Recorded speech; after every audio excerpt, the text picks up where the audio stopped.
You're listening to the Cantina Cast, your home for thought-provoking Star Wars talk.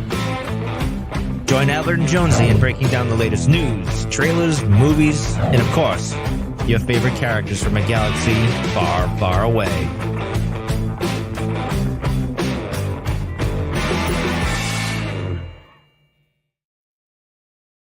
Hello, everyone. Welcome to the Cantina Cast. My name is Albert Padilla, and this is episode 562, where tonight we're going to break down the third episode of the Acolyte series, an episode entitled Destiny. And we're finally getting the Rashomon effect. We're finally getting all the backstory on what happened 16 years ago, and a lot to discuss. A very lore-heavy episode, and something that really is a wealth of material for Jonesy and I, and even Lauren, to talk about for like weeks at this point. So welcome, Jonesy, to the show. Jonesy, how are you doing tonight, man? I'm doing fantastic. Yeah, you're right. We finally started getting the different perspectives coming into the show. So again, some of the things we'll talk about, the episode felt a little disjointed in some places, but that's totally intentional, right? And we'll get some of that filled in as we go. And it's really interesting to see this in Star Wars.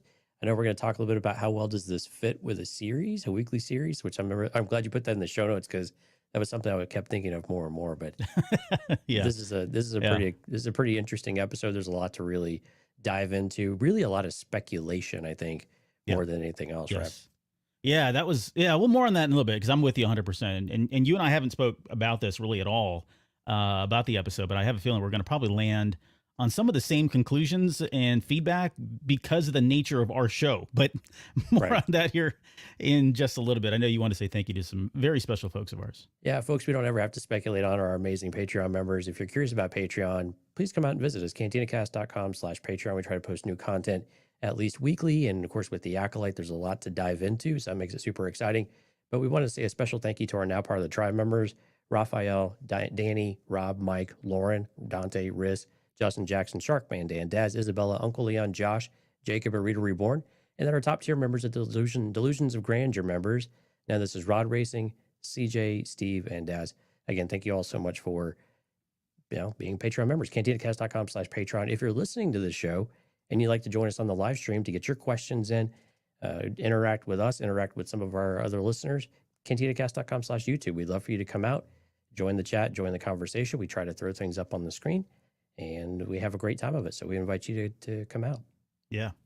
Yes. Thank you guys so much. Thank you to all our Patreon members, and thank you for everybody in the live chat tonight. Definitely throw your questions in there. Be respectful. We have a zero tolerance policy. If you're going to come in and start, being an a-hole, you're out. It's not your show, and we're not here to appease you. So just kind of throwing that out there. But yeah, I think everybody so far are people that we recognize and certainly trust with that. So, hey, we also said last week that we were going to be giving away an Acolyte poster. We did. And we said, we'll go over the rules here in just a second, but we're ready to reveal the winner of the first poster that we're going to give away. And I'll hold it up while Jonesy reads the winner. Yeah, the winner is Dante. So Dante, congratulations. Thank you, everybody that left a comment in Discord on the YouTube video and liked and subscribed to all of the good stuff. We're eligible, and so we were happy to pick one at random, so we did that off camera. So Dante, congratulations. And we're going to do it again this week, though, right? So you have another shot at it. Yeah, so we've got posters between now and the end of the show to give away. So these are official posters. They're not something we printed up or had made custom by any means. These are the actual real deal. But yeah, so the rules are tonight, if you're with us on the live show, all you have to do is ask a question. And whether we get to it or not, right? As long as you ask a question, throw it in the chat. After the show, if you're listening to this after it's been recorded, you can throw a question down in the comment section. We'll get to that. If you're on Discord, social media, anywhere you'd like to throw a question in there, go ahead and do so. And then for Patreon members, it's just the same thing. You could even use a Patreon app, but that's the other option. The other things you need to do is like and subscribe to like the show, subscribe to the channel. That's it. But we're looking for your questions. We want to know what were you guys thinking about? What are some of the takeaways? And there's a lot of them with this show, with this episode, especially here, that we're going to get into in just a second. But we'll announce the winner of tonight's free poster next week on the episode 4 breakdown. So congratulations, Dante, and good luck to everybody else. Lauren's already getting in there. How bad do you want to give Sol a hug? Sol looks like he gives pretty good hugs. Not gonna lie. He does. It's like Buryaga hugs. Very similar, probably there. All right, so let's do our opening thoughts, and then we'll get into the actual breakdown and dissection and analysis stuff. I'll turn it over to you since I've been talking here, yapping away. But I guess what were some of the things that resonated with you? I mean, how did the show sit with you compared to the first two? What did you like? What did you not like? All that stuff. Yeah, I mean, I liked learning more about the coven, right, and the circumstances. I think that's the part that really, I don't know, I probably gravitated a bit more towards on this episode. Of course, the big reveal from Mother Aniseya, of course, towards the end of the episode was really cool to dive into. But what are the circumstances around their exile, and why aren't there any other children? There's a lot there, and then why are the Jedi hunting them?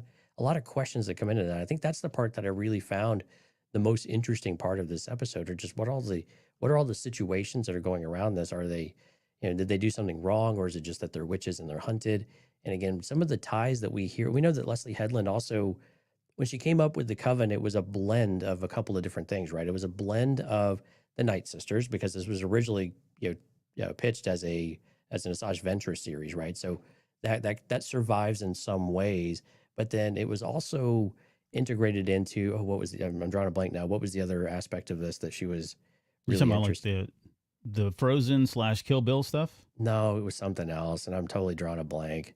It'll come back to you. Yeah, it will, but that's the parts that I thought were the most interesting, right? And of course, the speculation on how the kids were, maybe, I don't know if they're conceived, and I was throwing some things at you a little bit earlier today of like, maybe we're looking at this from a different, or from an angle that maybe not completely correct, of whether they were actually created, or maybe there was something else at play that we can, we could talk a little bit about here. And I'm not talking about chosen one type stuff, but right. manipulating something that might have already been there and doing something more with it. So I really like that.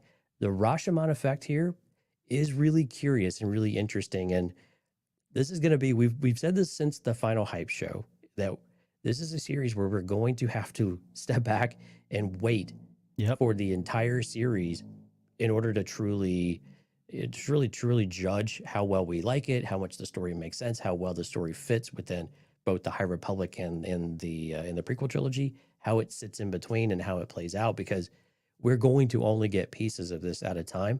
And so I have to remind myself of that sometimes too, of saying, okay, we got to wait. And if this seems like an overly simplistic story, and I know a lot of people have complained about maybe the dialogue and stuff like that, it's through the eyes of a kid. Mm-hmm. And I think that's the thing that I have to keep in perspective for myself, of saying it's through the eyes of a kid, which is rather simplistic at times. Let's see how the rest of the story evolves, especially if we get more adult lenses of it. Does that change and does that shift? I think that would be an interesting thing to see maneuver around. But will that also breed a little of this inconsistency of that story, or will it really enhance it? So those are the things we have to kind of sit and wait for. But we'll pause there. But I want to get your opening feedback, because I think this is something that you've probably had a lot of time to think about. I won't even say think about. Yeah, I've exercised a lot on my thoughts today. You've flexed a lot of your thoughts on. I did. So I'm with you. Like the Rashomon effect, like first off, this is probably I would call it the weakest of the 3 episodes, but I gotta go back to what you said. It's hard to judge this episode because there's so much I don't know. And a lot of what I think I'm struggling with, and a lot of people that I'm talking to online and fighting with all day long online, is because they're looking at this going, that's it? That was the story? Why did they have to show the whole story, right? They're so, and that's part of the Rashomon effect. And so I don't know how this is going to work. Like, if you do the Rashomon effect on a series that's all released at one time, let's call it Netflix or whatever, right? The Big Bang, you get all 8 episodes. It probably works just fine. No one says a thing about it, because you just go to the next episode and you're like, oh, okay, cool. What happens on a weekly release, though, is you've got a lot of people that don't even know. I found this out today. There's so many people that, and this isn't pretentious. There are a lot of people that just don't understand. They hear Rashomon, they're like, whatever, I don't know what that is. I don't care. I don't like it. And they have no idea what the storytelling element is of the Rashomon effect. And so it's causing a lot of people to get heartburn around poor dialogue, poor perspectives, too simple of a plot, things that we saw in the trailer are no longer here. Like, they're completely missing the point of what the Rashomon effect is, and this idea that we're going to get multiple perspectives.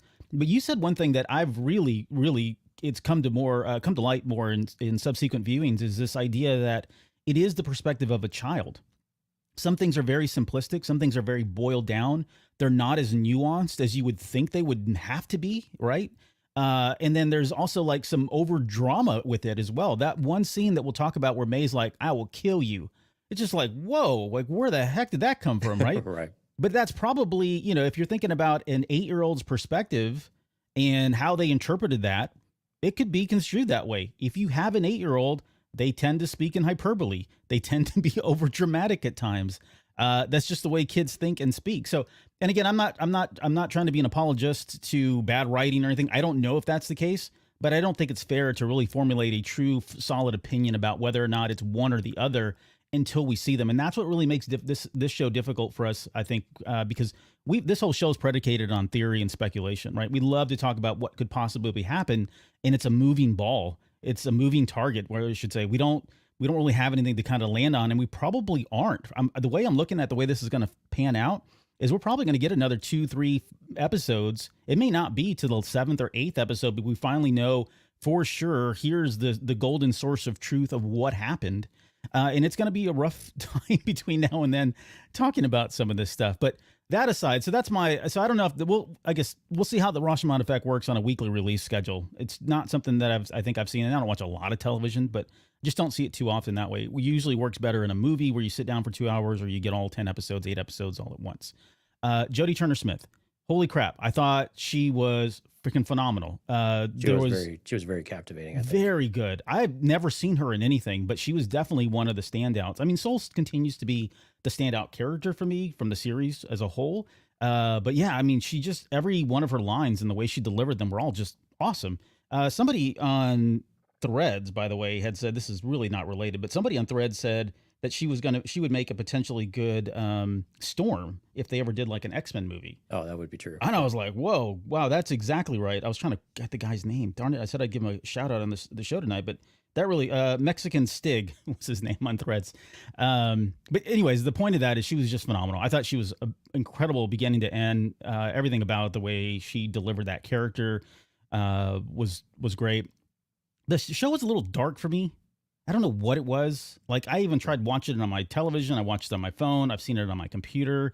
It's not, I don't know if it's necessarily feedbacks. I think it's just kind of the norm. We see a lot of that now with, especially some of the stuff that's coming out for Star Wars anyways. Again, I don't watch a lot of television, so I don't know if that's just kind of, what I've noticed with this series though so far? Yeah. Is they have added a lot of film grain to this show. It does look grainy. What is up with that? I think that's intentional. I think it's so it doesn't look so. Yeah, I think it feels a little more like, to compare to other things in Star Wars, a little bit more, maybe more like Andor, maybe a little more like some of the darker scenes in Kenobi, where it wasn't as clean, it wasn't as 4K HDR, it wasn't as just wasn't as sterile kind of feeling. I think as you could with the modern ways that we could make movies and that we can shoot in such high resolution and such clarity, that doesn't always lend itself in Star Wars, especially if we've gone back to this grittier way. And I think I replied to this maybe in YouTube last week. It goes back to this grittier way of viewing Star Wars when we're getting back to boots on the ground. We're not in Coruscant anymore, right? When you're in Coruscant, everything is actually relatively clean. But when you come back to these more earthen planets, you're in the field mission, you're on a mountain, whatever it is, it has to feel like a real environment, right? And they've done so well with the environments anyway, of practical effects and on locations and things like that. They tend to add some of this. Now, I think the issue with digital grain of film grain, and I'm assuming that's what this is all applied afterwards. Right, afterwards, yeah. Is that you can kind of overdo it, and does it feel authentic? And I think sometimes it doesn't quite feel authentic. So I think that might be maybe some of what you're perceiving through that is it just feels a little bit off or a little bit different because it's applied afterwards. Yeah, I like the concept, and you're probably right, because the grain is sticking out to me in scenes. It's not there all the time, but I'm noticing it, which is something I can't say that I really noticed with many of the series, honestly, that have been released so far. So, and I guess the last thing I'll say is, outside of it just being dark from a technical perspective, I'm not sure, again, the directing on this one. Like, I know this guy or this person has done some really great stuff, and I didn't go back to look and see. I know going into this, they were chosen for this. But I don't know. It just didn't. There were some parts that were really good, some parts that didn't really work well. The cinematography was kind of weird in times. So, how much of that is the Rashomon versus what was intended from a creative perspective? I don't know. I just don't know. So I'm going to hold that opinion until formally until the very end of the series. But other than that, I mean, it was okay. Like, it wasn't my favorite episode so far. I like the first two much better, but I do like that we got at least one slice of this pie, which is the past, And we're going to continue to get more slices and get different perspectives. I think that's a really neat concept. I just love the concept in general of that. But we'll see how it gets played out, or how it plays out by the time we get to more episodes here. Yeah, so maybe let's dig into the Rashomon effect real quick. So I think some of the challenges that we'll have with it is there are gaps, right? So you have gaps in the storytelling. You show up, everybody's dead, that type of thing, right? It's really difficult to grasp what happened, or we're left with a ton of questions. I think that's the hardest part of Star Wars fans, is that in a movie, like you said, you have a couple of hours to play through it and everything works itself out, at least until the next movie, right? And then in the series, you do have to wait this week. And do you think this is going to hurt the series overall of having, gaps in the story, or it feels like I know a lot of people say the words clunky. I think we had someone in the chat already saying there's a little bit of a clunky feeling. And I think that's fair from what you're seeing, but is it fair from the way that we're telling the story? Is that actually accurate that it feels clunky in that way? Yeah, that's kind of goes to the point I made at the very end about the directing it's in the same light. It's in that same vein. I don't know. It's so hard to formulate right now. Yeah. Hard to formulate an opinion right now. I think what it is doing, and I don't know, maybe Disney will get in front of this, Lucasfilm will get in front of this, but I think they do need to do a better job with the marketing. And I know, there's a lot to be said about not telling you exactly everything, but this is so different. I mean, yes, we had it in The Last Jedi, but this is so different for Star Wars. We don't normally do this. And it's very clear, at least for me, my own personal experiences today online and swatting flies all day long. It's very clear that a lot of people don't know what this is. They don't understand this side of storytelling. And there are people that are very legitimately saying, I don't like this. This doesn't feel like Star Wars to me. And that is absolutely valid feedback. Because we're in kind of new territory, especially with the TV series. I get that, right? But I think they've done enough, at least for the most part right now, to get people still intrigued. People still want to know who's the master. They want to know, Brendok is kind of in our faces now, but only from one perspective. I think people are looking at this and going, wait a minute, something doesn't seem right here, but they're not doing the extra work.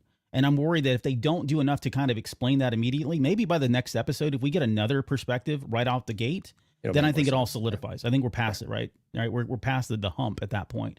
But if they don't come back and do this in episode 4, and we have to wait another episode or two, I think there is a potential to start losing audiences. Now, will they come back around?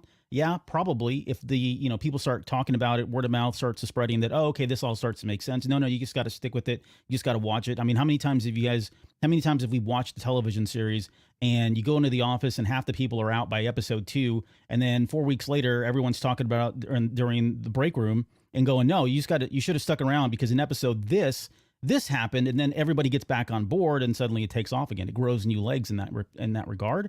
I think this show has the potential to lose its legs if they don't start doing some better messaging about what we're actually seeing and what they're trying to accomplish with this different perspective, kind of a take on episodic storytelling. That's a good point, and they've done enough. They continue to do marketing, and they continue to put people in front of the camera for behind the scenes and other aspects of all of that.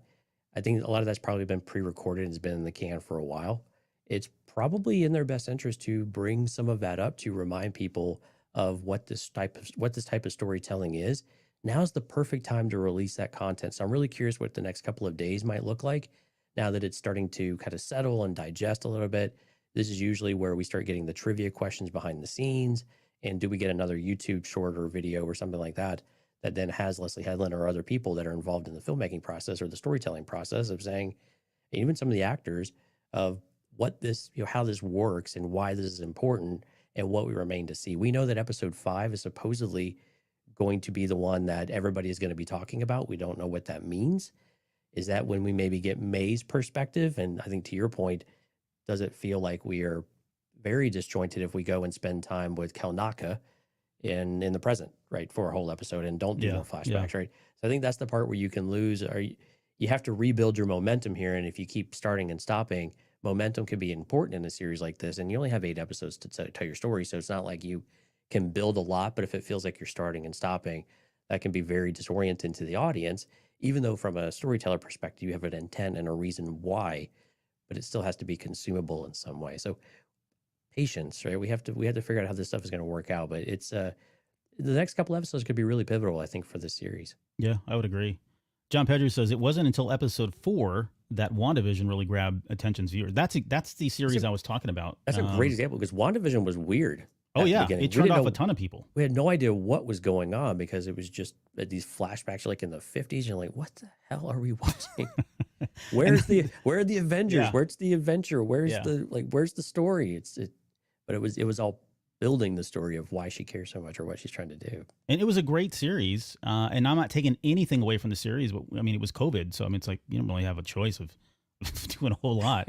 But that was the series that I remember talking with people, several weeks later going, no, here's what was happening. They're like, this light bulb goes off in their head. And they're like, oh, I totally didn't even know that was because they're not in the weeds like we are. They're not sitting here reading Leslie Headland interviews all day long and digesting everything that, Star Wars releases on their website and through social media platforms. They just don't do that. And it's fair. You shouldn't expect them to do that. But with something like this, a new concept to the franchise, I think it's worth putting a little bit more effort into the marketing and the communication about it, because I think it would pay off for them.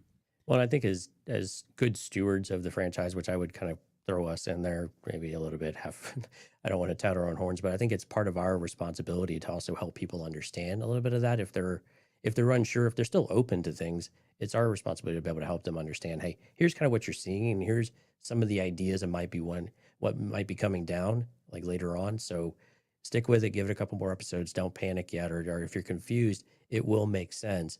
Try to enjoy the ride, but here's some things that you can anticipate that are coming, because we kind of see how these stories usually work, even though this is new territory for us. But we also have seen a lot of material because they did so much in the marketing and all of, like you said, all the stuff with all of the people talking about how they made this and everything that goes into it. So, and the round tables that have come out since then and so on and so forth. So yeah, that's part of our responsibility to make sure that we help people understand what they're watching and what's to come, so that they can try to, I don't know, at least feel informed about what's happening and what they can expect. Yeah, that's a good point, and we will continue to do our best there as much as possible. So, okay, let's get started into the breakdown. This is a in the past kind of episode, 16 years. We're finally getting the full details again, at least from someone's perspective of what happened on Brendok. By the way, any disagreement, I think the consensus is that this is Osha's perspective. I think that makes the most sense. I can't even think who else's it would be, given the how everything kind of turned out. I think it's absolutely Osha's perspective, especially because you don't see certain events happen. Yeah. And even with May starting the fire, you don't exactly see that. And Right, you don't specifically see it, although we see certain suggestions towards it. Yeah. No. Okay. But so we open up with I believe it's Osha, who's sitting there under this tree, and she's trying to use the Force to kind of control these like butterfly things, and May shows up. And she does the same thing, although it felt like Osha was upset because May was doing it. It was probably coming from a place of anger or hurt or, whatever it was. I guess she was just Viewed it as a control. And yeah, I think the too much of control. Yeah, I think the audio description compared them to hummingbirds, actually. Yeah. Which okay. I thought was a pretty good description there. Yeah. And then they have this conversation where this is where they first mention the ascension, right? And Osha from the very beginning does not want to go through with the ascension. Of course, we're going to talk about more of that here later, and this keeps coming up throughout the entire episode until we get to that point. And it says, hey, we'll do it together kind of thing, right? And so you kind of get the sense that there is a very close bond between the two, but they are twins. And I don't want to step aside too much here, but I will say this. One of the things that I did love, as someone who has kids around almost the exact same age, it was very interesting to see the way they wrote the kids and how much they're alike and how much they don't want to be alike. Like, I think they nailed that, at least from a parent's perspective. But you could see that throughout all of this, right? So you could see where they were kind of pushing and pulling. They were with each other at times, and other times they were just fighting or bickering. Oh my God. In that one scene, I wanted to turn around and just yell at them too. Like, stop, I'm trying to watch the episode. You guys are fighting here. When they sorry. were doing I was like, knock it off. It's a parent moment for me there. But no, to your point though, I think it's also, when we see them, especially when they touch hands and things like that, it's also that they're able to pick each other up, and they are in tune with one another about what they need. And also, you could even skew that a little bit in the manipulation side of things with May, right? In order to bend things to make sure that she remains in control. Some of these, you start to see that duplicitous nature. The young actress who performed May, I thought was absolutely brilliant, by the way. I know there's the kids always get a little bit of criticism, but I thought she was absolutely stellar and absolutely loved her. Yeah.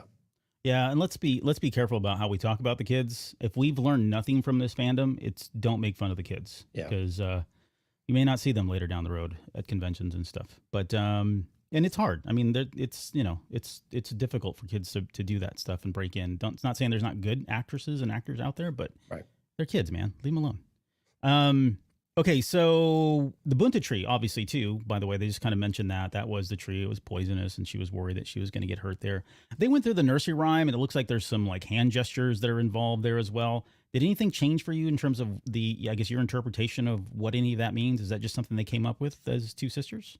I racked my brain about this, and it's also synonymous with the coven itself, right? With the chanting they did with the one and the two and the many, right? So it is very synonymous with that. The thing I kept coming back to was not only the connection of the hands, but it's the joining of the hands. And we see this even when Mother Aniseya is doing the demonstration or the defense and the lesson and that type of thing.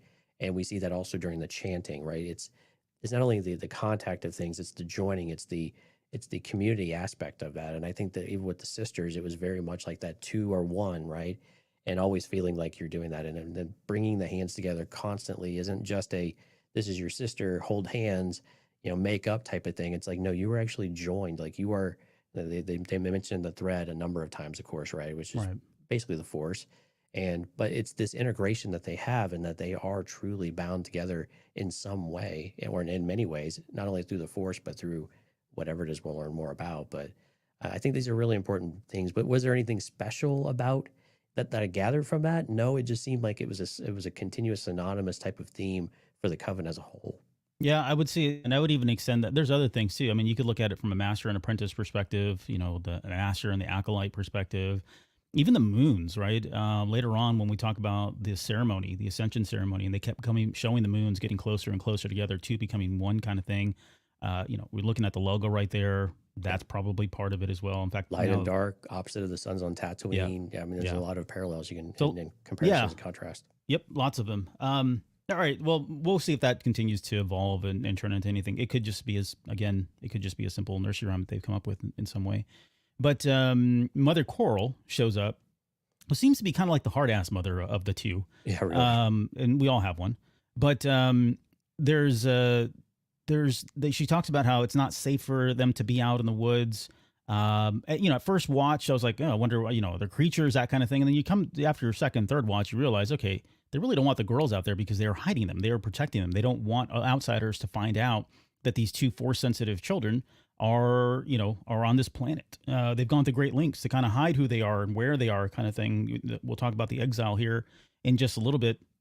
But she kind of hurries them off, gets them back in, even though they are of the age. I thought that was interesting. She was like, I'm old enough. I should be able to come out here. But again, it's that secrecy that supersedes that. And so she rushes them back off to the coven and the base of operations, whatever it was. What they call it, the fortress, I think is what it was called in the audio descriptions. Right. And then we get Master Soul spying him. He looked like the guy from that meme where the guy's got his hands together, hiding behind a tree. I don't know, it was kind of creepy. But again, perspective, right? So that's again, it goes back to perspective on that one, I think. I don't know that necessarily that's how I would have pictured Soul sneaking around. There's a few things we have to take with a grain of salt. It's not specifically through Osha's perspective, but we are taking some liberties to help also make sure the scene makes sense in some ways too, right? So it's through Osha's perspective, but there are other things happening. Yeah, someone had to be there to see her, and so her mind is like, oh, it's somebody hiding behind a tree like that. Well, and sometimes you fill in the blanks, right? And so we could view it in that way as well. Yeah. All right, we get to the fortress on Brendok. They said that they chose that place to live specifically. Let's just talk about the exile real quick. Of course, they didn't say who they were exiled or where they were exiled from. You and I kind of went into this thinking, maybe they were some lineage of the Path of the Open Hand, Closed Fists, That's what the other thing was that I forgot. What was it? It was a blend of like the Asajj Ventress and the Night Sisters and the Path of the Open Hand. And those were the two ideas that Leslie Headland have that you definitely sense within the Coven. Yes, and there are shades of it. Like I don't think that is the case now, based on what I've seen. They were very much calling the Force, and not the thread. Right. And there's an article that came out, by the way, last night from Leslie. It was Entertainment Weekly released it. It's an interview with Leslie Headland about episode 3 specifically. Go read it. It's very insightful. It kind of fills in a lot of the blanks and stuff that we're going to be talking about here tonight. But she does mention in that article that she was trying to kind of just come up with her own. Like she had inspiration from Night Sisters, Path of the Open Hand, a couple of the other things there. But in the end, she wanted to kind of do her own thing and just thought, let me just try it and see how it goes. And so this is out of her own idea box. But I don't know that we'll ever know the reason why they were. Well, I think we can probably deduce, and we might be able to get a better theory as to why they were exiled without them telling us. But it does sound, at least like for now, that they are Force users, and at least from their perspective, or from May's perspective, that the Jedi are about policing that. They don't want people running around just using the Force, and we kind of got hints of that during the very first episode with what Endara says.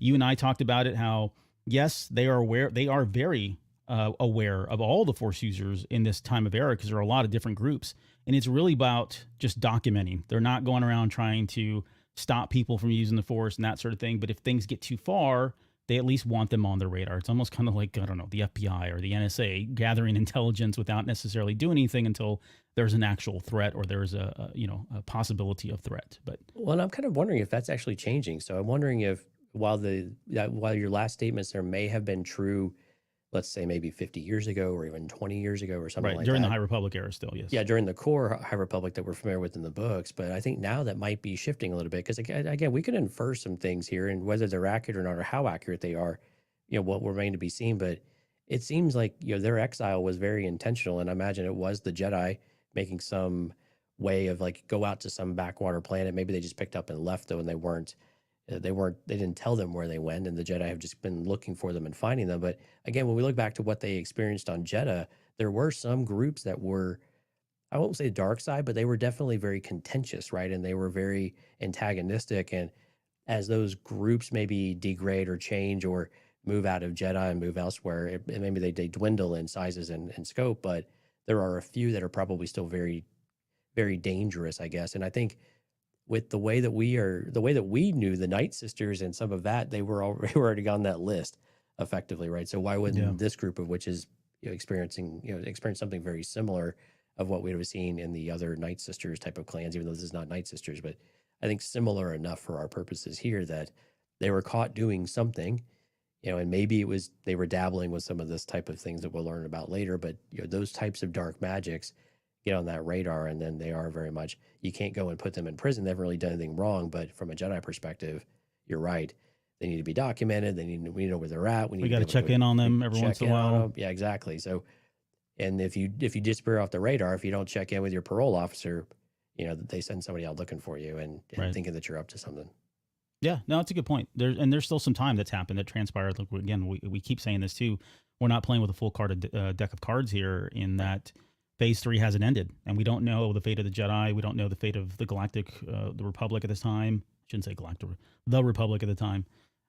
So we'll see if some of that plays into this. But Mother Aniseya finally shows up, and they run out there. It's like so crazy. They call her Coral, but they call her Mama and Mommy, and they're so much more endearing with her versus Coral. I don't know how to read it, especially when we learn that Coral is like the one that carried the babies, right? She birthed them, but there's something about Aniseya that they tend to love and more. And I mean, I guess it's not uncommon with parents, right? You kind of have I love both my parents, but yeah, I was like that with my mom more than I was with my father. I would imagine it's maybe just some of that, but it is weird that they don't even call her like mommy or mother. It's always Coral. They call her by her first name. So I'm like, okay, maybe she's like the stepmom or something. I don't know.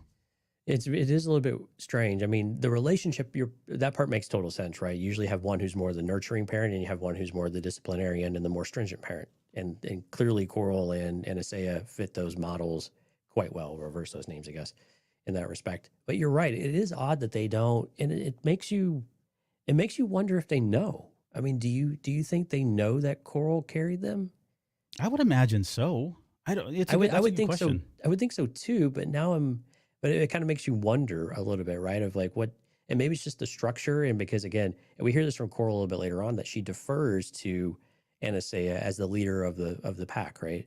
And so she'll defer to a lot of that, and so she tends to take more of a hierarchical approach rather than a parental approach, or where both parents are on equal terms. So a little bit different than there. But I started to wonder a little bit if they really knew like the relationship with Coral in that way. Yeah, it could be perspective as well. Like if we get May's perspective, we may see a complete role reversal. She might be calling Coral mommy, because Coral seems to favor her more, honestly, in the way she talks. I mean, throughout this episode, it did feel one-sided. Like Coral was constantly on top of Osha's case about every little thing. And when that flips, when we get her perspective, we might see the absolute opposite of it, where they're calling her Aniseya and they're calling her mommy because that's how May saw her, kind of thing. So, they could flip that on us as well. Let's go to the comments. Dante says, because they were created from Aniseya's DNA. This is him trying to get his theory in last week about the cloning. So good try there. I'll say this though, Dante, and I think he may have posted on Discord today, is that I think cloning is firmly on the table at this point, as at least it hasn't been completely eliminated because we don't know the mysteries behind it. Yeah. So at the very least, it has moved into the realm of feasibility or plausibility. We might be able to debate a little bit, but yeah, kudos to Dante. I think his theory was not struck down in a bolt of lightning, at least. Yeah. So well done, buddy. Let's see. Kyle, thanks for joining us. Says, I love the episode. A little disappointed we're going back to the present next week. Completely fascinated with the world and time. Thank you so much for joining us tonight. And thanks for your comment. John Pedro, yep, right on point. Maybe that is Osha's perspective only. And then what Rob says, don't they mean mother like Alicia Zeveron? Alicia Zeveron. Oh, possibly. Yeah, I don't think necessarily in a formal term kind of thing. That's from the books, right? Yeah. Okay.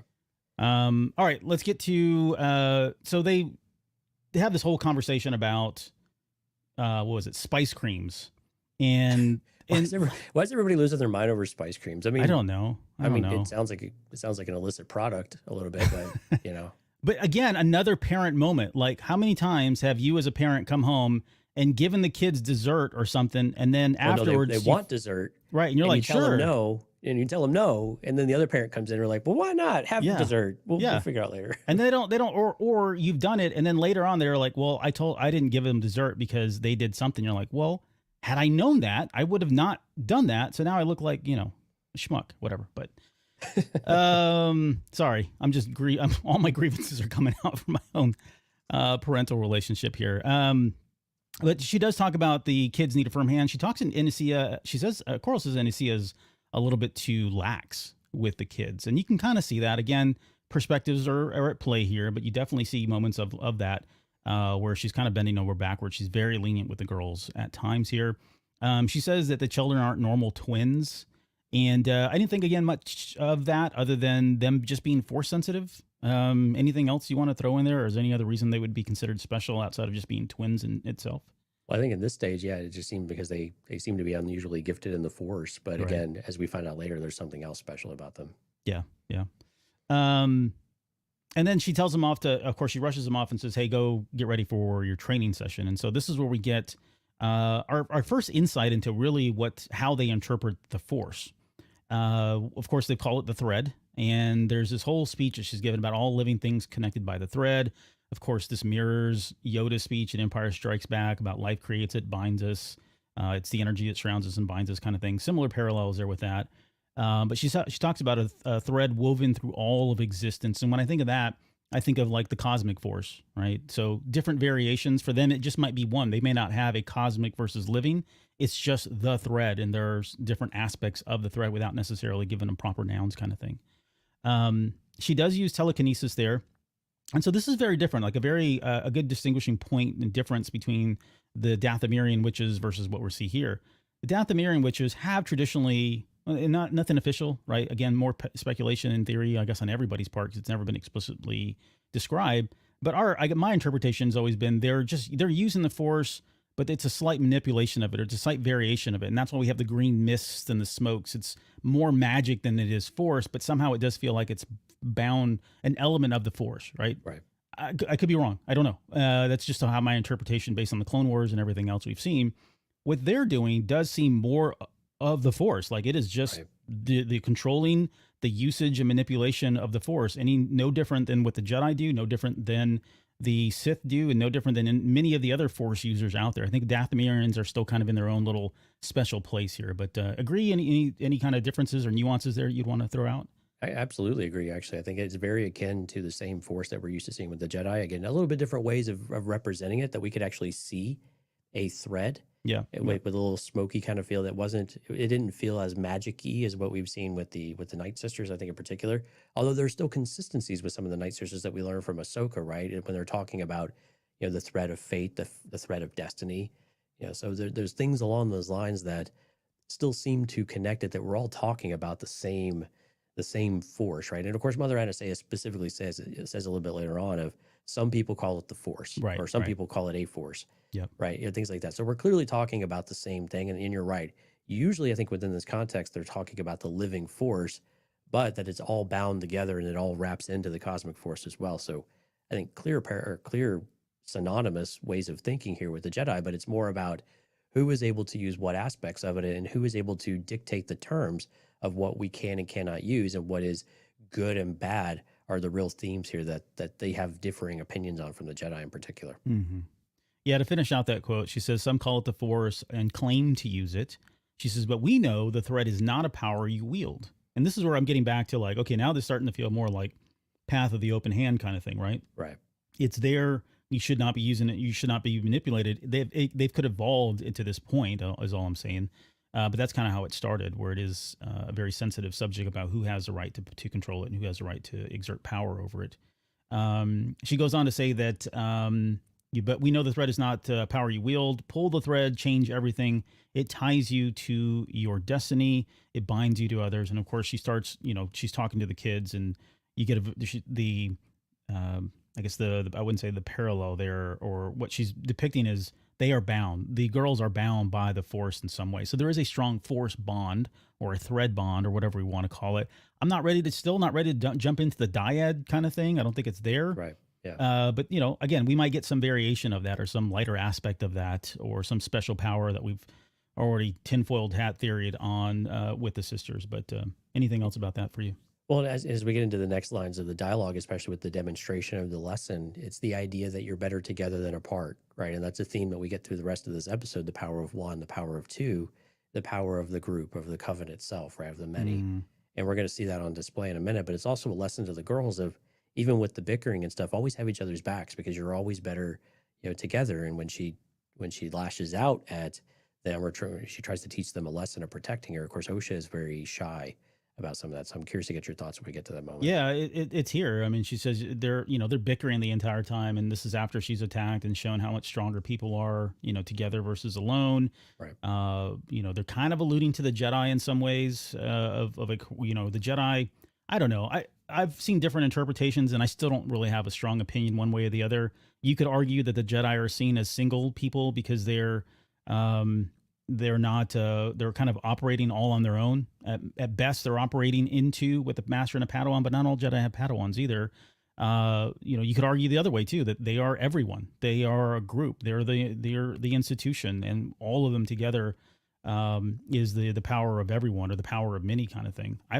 But I think you definitely see where the Jedi tend to be, at the very least, siloed, right? And you can argue how many are in that silo. Yep. But usually when you see them, it's ones and twos. You don't really see them, or we even see maybe a small group, but that's more of a specific mission of why they're going and doing something as a team, rather than what they would normally do. And we see this in the prequels, right? It's usually master and apprentice doing a various mission of whatever they're doing. They're not necessarily hunting as a pack. And I think that's it's a profound difference, I think, with some of these cultures. And I think this is really a culture thing too, of the coven values everybody, every member of it. Everybody appears to have their role within society of what they fulfill, whereas the Jedi are a singular entity, if you will, or even down to an individual, who are trying to do things outwardly, where the coven is trying to take care of holistically everyone inside of that coven. So different perspectives on how you go about contributing, I think, to your environment. But again, we don't know the whole thing with the coven either, about whether or not they're probably this way out of necessity, whereas the Jedi are more outward. But the coven has to protect what they have, because people are constantly trying to take away, because they are viewed as probably a threat in many ways, but also people don't understand them, and they're probably ostracized in a lot of different places that they go. Mm-hmm. Any reason to think that they're all Force sensitive, or not all Force sensitive? They seem to all be, especially when those two jumped up there and were able to kind of hold off Aniseya for a little bit. It certainly suggests that, there's like everybody within the coven probably has some sort of abilities. I think when we get the ceremony, the ascension ceremony later on, you're definitely sensing that too, that they're channeling things into Mother Aniseya in order for her to channel it from wherever she's pulling this energy from. So it does seem to be kind of this circular and cyclical type of energy thing going on. But they all, at least the ones that we've seen, all appear to have something, some sort of ability and specialness to them. Yeah, So I think, I would agree. Let's see. Steph says, good job. They did a good job showing that kids will be kids no matter how long ago or how far away the galaxy is. Absolutely there. It's a little weird seeing kids just bicker and argue and act like children, right? Because usually, who are the children we've seen in Star Wars? While we have a little bit of like younger Anakin, but the other one you look at is like a young Leia who's very proper.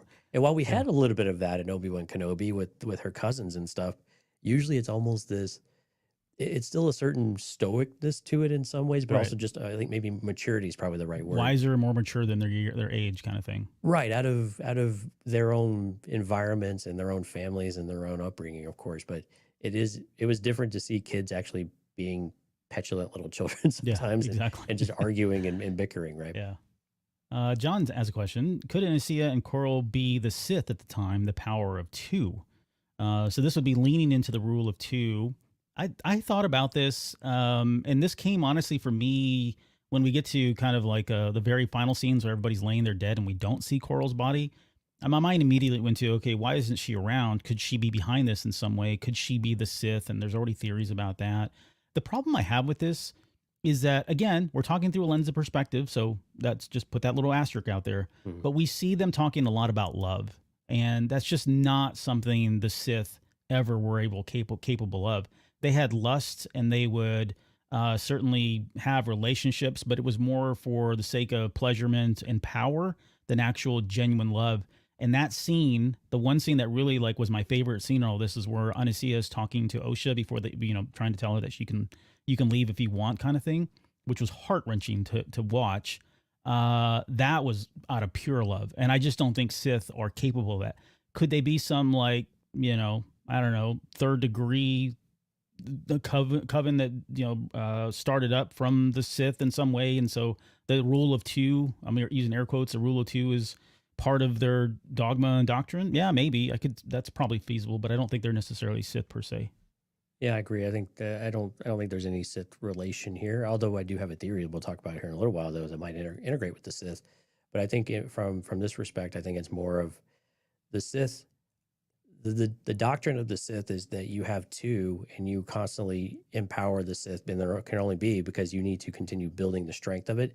That's your objective, not to foster a family or to encourage them to create bonds in any kind of way, unless it is for specifically growing your power and then usurping your master and continuing the lineage, right? Mm-hmm. It is very focused and very driven. Not that they don't skew from that from time to time, but that's generally the premise there. And so I think for these characters to have started there in some way and drifted from that seems probably a little bit at odds. And I think the interesting thing about like Night Sisters and maybe this coven and similar groups is that they don't seem to get into the whole how do we increase our own power and everything. They typically kind of want to live their own lives and be happy with how they live and their families and their cultures, right? They don't necessarily want to expand and overtake and have delusions of grandeur in many ways. Yeah. They certainly have pockets of it, not to be mistaken, but you don't see as much of that, just that fierce determination and sheer lust for power like we see with the Sith. Mm-hmm. Yeah, it's very clear with the Sith. But getting back to the story, this is where Mother Aniseya turns around and says, your enemies will not warn you before they attack, and she tries to push the girls. That felt like it was she could just be a parent. We've all been there at the end of the day. They're bickering and you just want to turn around and say, I'm going to pull this van over right now. Well, she and Coral exchanged a look too, right? Where she was already telling her, you need to be more of a hard ass like me. Yeah. Yeah. But I just wonder too, like if there's not some trauma there about, did she get attacked? Were they attacked by somebody? And that's where that's kind of stemming from, kind of thing. I mean, absolutely. It's plain and simple. I mean, she wants them to be able to protect themselves, but it sounds like they could have been attacked by their enemies without them knowing, and that's what led them to exile. Just throwing that out there. And then she says, "Block me," and this is where we get the whole kind of thing where May is very good with the Force. And I don't know, like they do talk about. I think they're probably on equal level May versus Osha in terms of power and midichlorian count, if you want to go there. But it does feel like May is way more adept at using the Force, more comfortable using the Force, and certainly has more initiative to use it than somebody like Osha. Osha, I don't. This is probably why it was so much easier for her to kind of walk away from the Order, on top of everything else, where she doesn't really want. It doesn't feel like she's very cool with being part of an establishment, whether it's the Coven, whether it's the Jedi Order, right? She's kind of a I want to be on my own type thing. I want to see the galaxy, and of course, that's where it all leads. But yeah, I definitely would. I think they're probably equal, but one's more comfortable and certainly more powerful than the other, at least right now. Yeah, it's an interesting dichotomy here of May. It seems to be much more outgoingly expressive with what she's able to do. Clearly, Osha has ability, right? We see her do some of it and test it, but she doesn't have that. I don't even think it's a confidence. It may be just a conflict of whether I should be doing this or not, right? Or am I applying what I know in the right way? Because it feels a little weird. And when we go back to the hummingbird scene with the blue and the red bird-like thing, they have like this. They're like making this claw, right, and this two-handed kind of claw shape with their hands in order to channel this energy, but seems very aggressive in that way. Now that could be way over evaluating what that actually means, but when we usually see something like that, it does seem more aggressive, more assertive, more over a dominating type of gesture, right, in some way. And so is it channeling? And I don't want to get into light side versus dark side, because honestly, we just don't know. We may have an impression, but we don't really have a clear picture of it. But I'm wondering if Osha just has this conflict of where this power is coming from and whether or not it's the right application of it. And whereas May is like, as power, I need to use it. I'm being told that this is how we need to use this and defend ourselves and be prepared. Why would you not want to use that power? Which is a little at odds with what Mother Aniseya is teaching them in the lesson. The Jedi kind of claim that the Force is something that you can claim and use and own, which I guess is more of an existential conversation in some ways. But I think also, how do you use it? When is it appropriate to use it? Are you using for the right reasons? Perspectives will vary quite widely in that way. Yeah. This is where also Osha gets yelled at from Coral. She says, Osha, I expect more from you.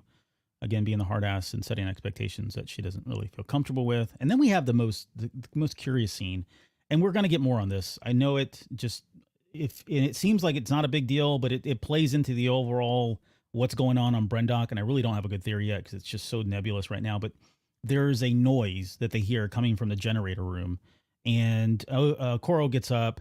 It's like a creaking noise. She goes over there. She's looking around at things, and the generator is like arcing for some reason. And then we just leave that scene. It's like, it feels out of place, but I think it plays a bigger role. Yeah, I have no idea what that was about. It was confusing as to what they heard. It wasn't an alarm. It wasn't some sort of alert or something that you would normally equate with what was happening, but it clearly is something that triggered some sort of response from them that they need to go and check it out. The only other, I guess maybe I shouldn't say obvious explanation, but the maybe simplest explanation is that they were already on high alert because of Jedi are around. And so they heard a noise and they went out. She went to go check to make sure the Jedi hadn't, breached the perimeter or come into their fortress there or something. But there's something going on with that generator. Like, I don't, like that whole place is a mystery to me. Like, it just doesn't feel like we have all the story. There's a lot more than a kid setting a fire, right?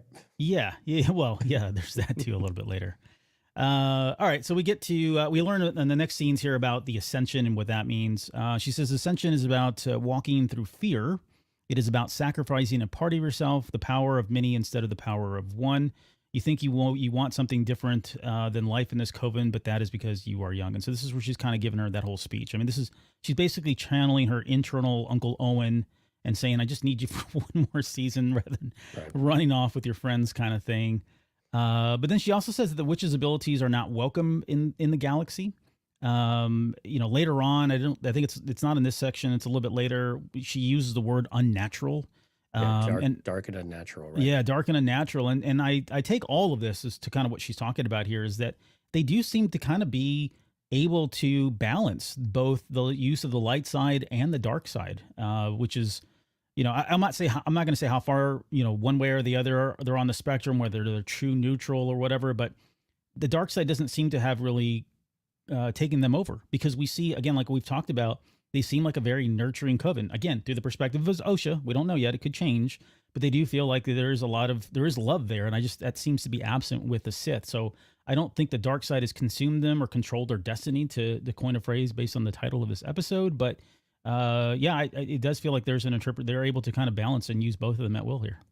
So there's an interesting thing I noticed with Mother Aniseya's fingers.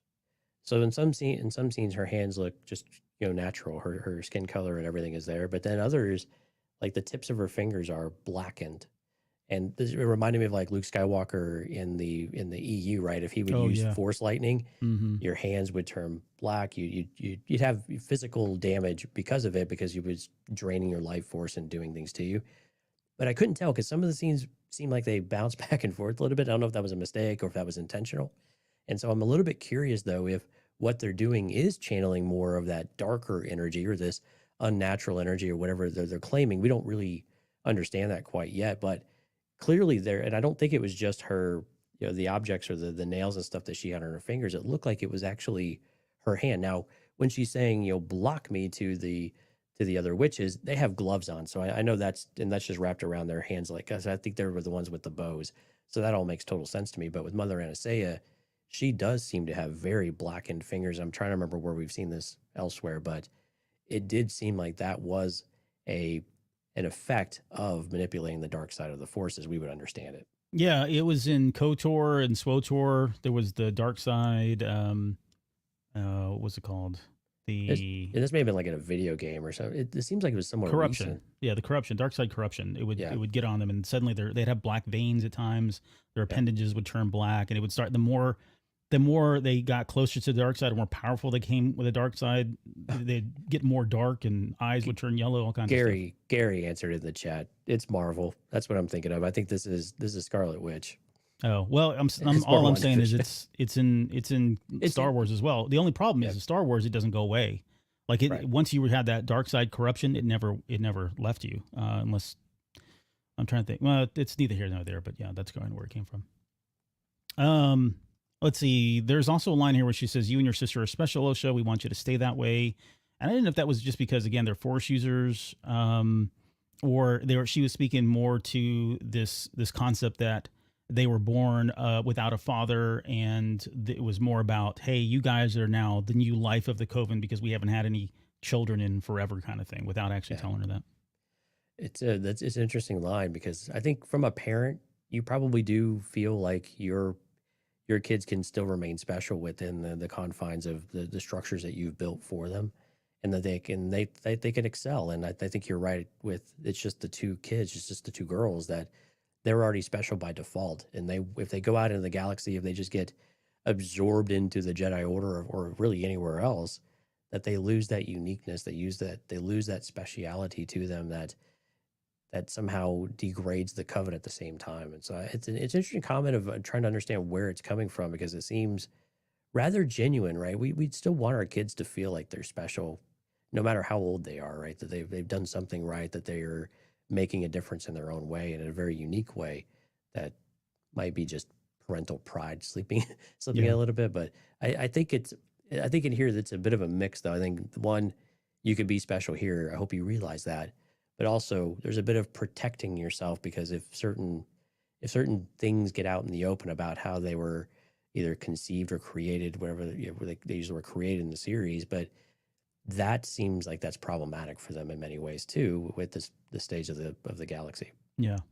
I almost thought of it too as just, she might've been just coming from a purely Force sensitive Force user perspective, because if they are amongst the Jedi, like you said, then they're just one of thousands, right? There's no uniqueness about them. It's the whole syndrome thing. When everybody's special, no one's special kind of thing. So it could be coming from there as well.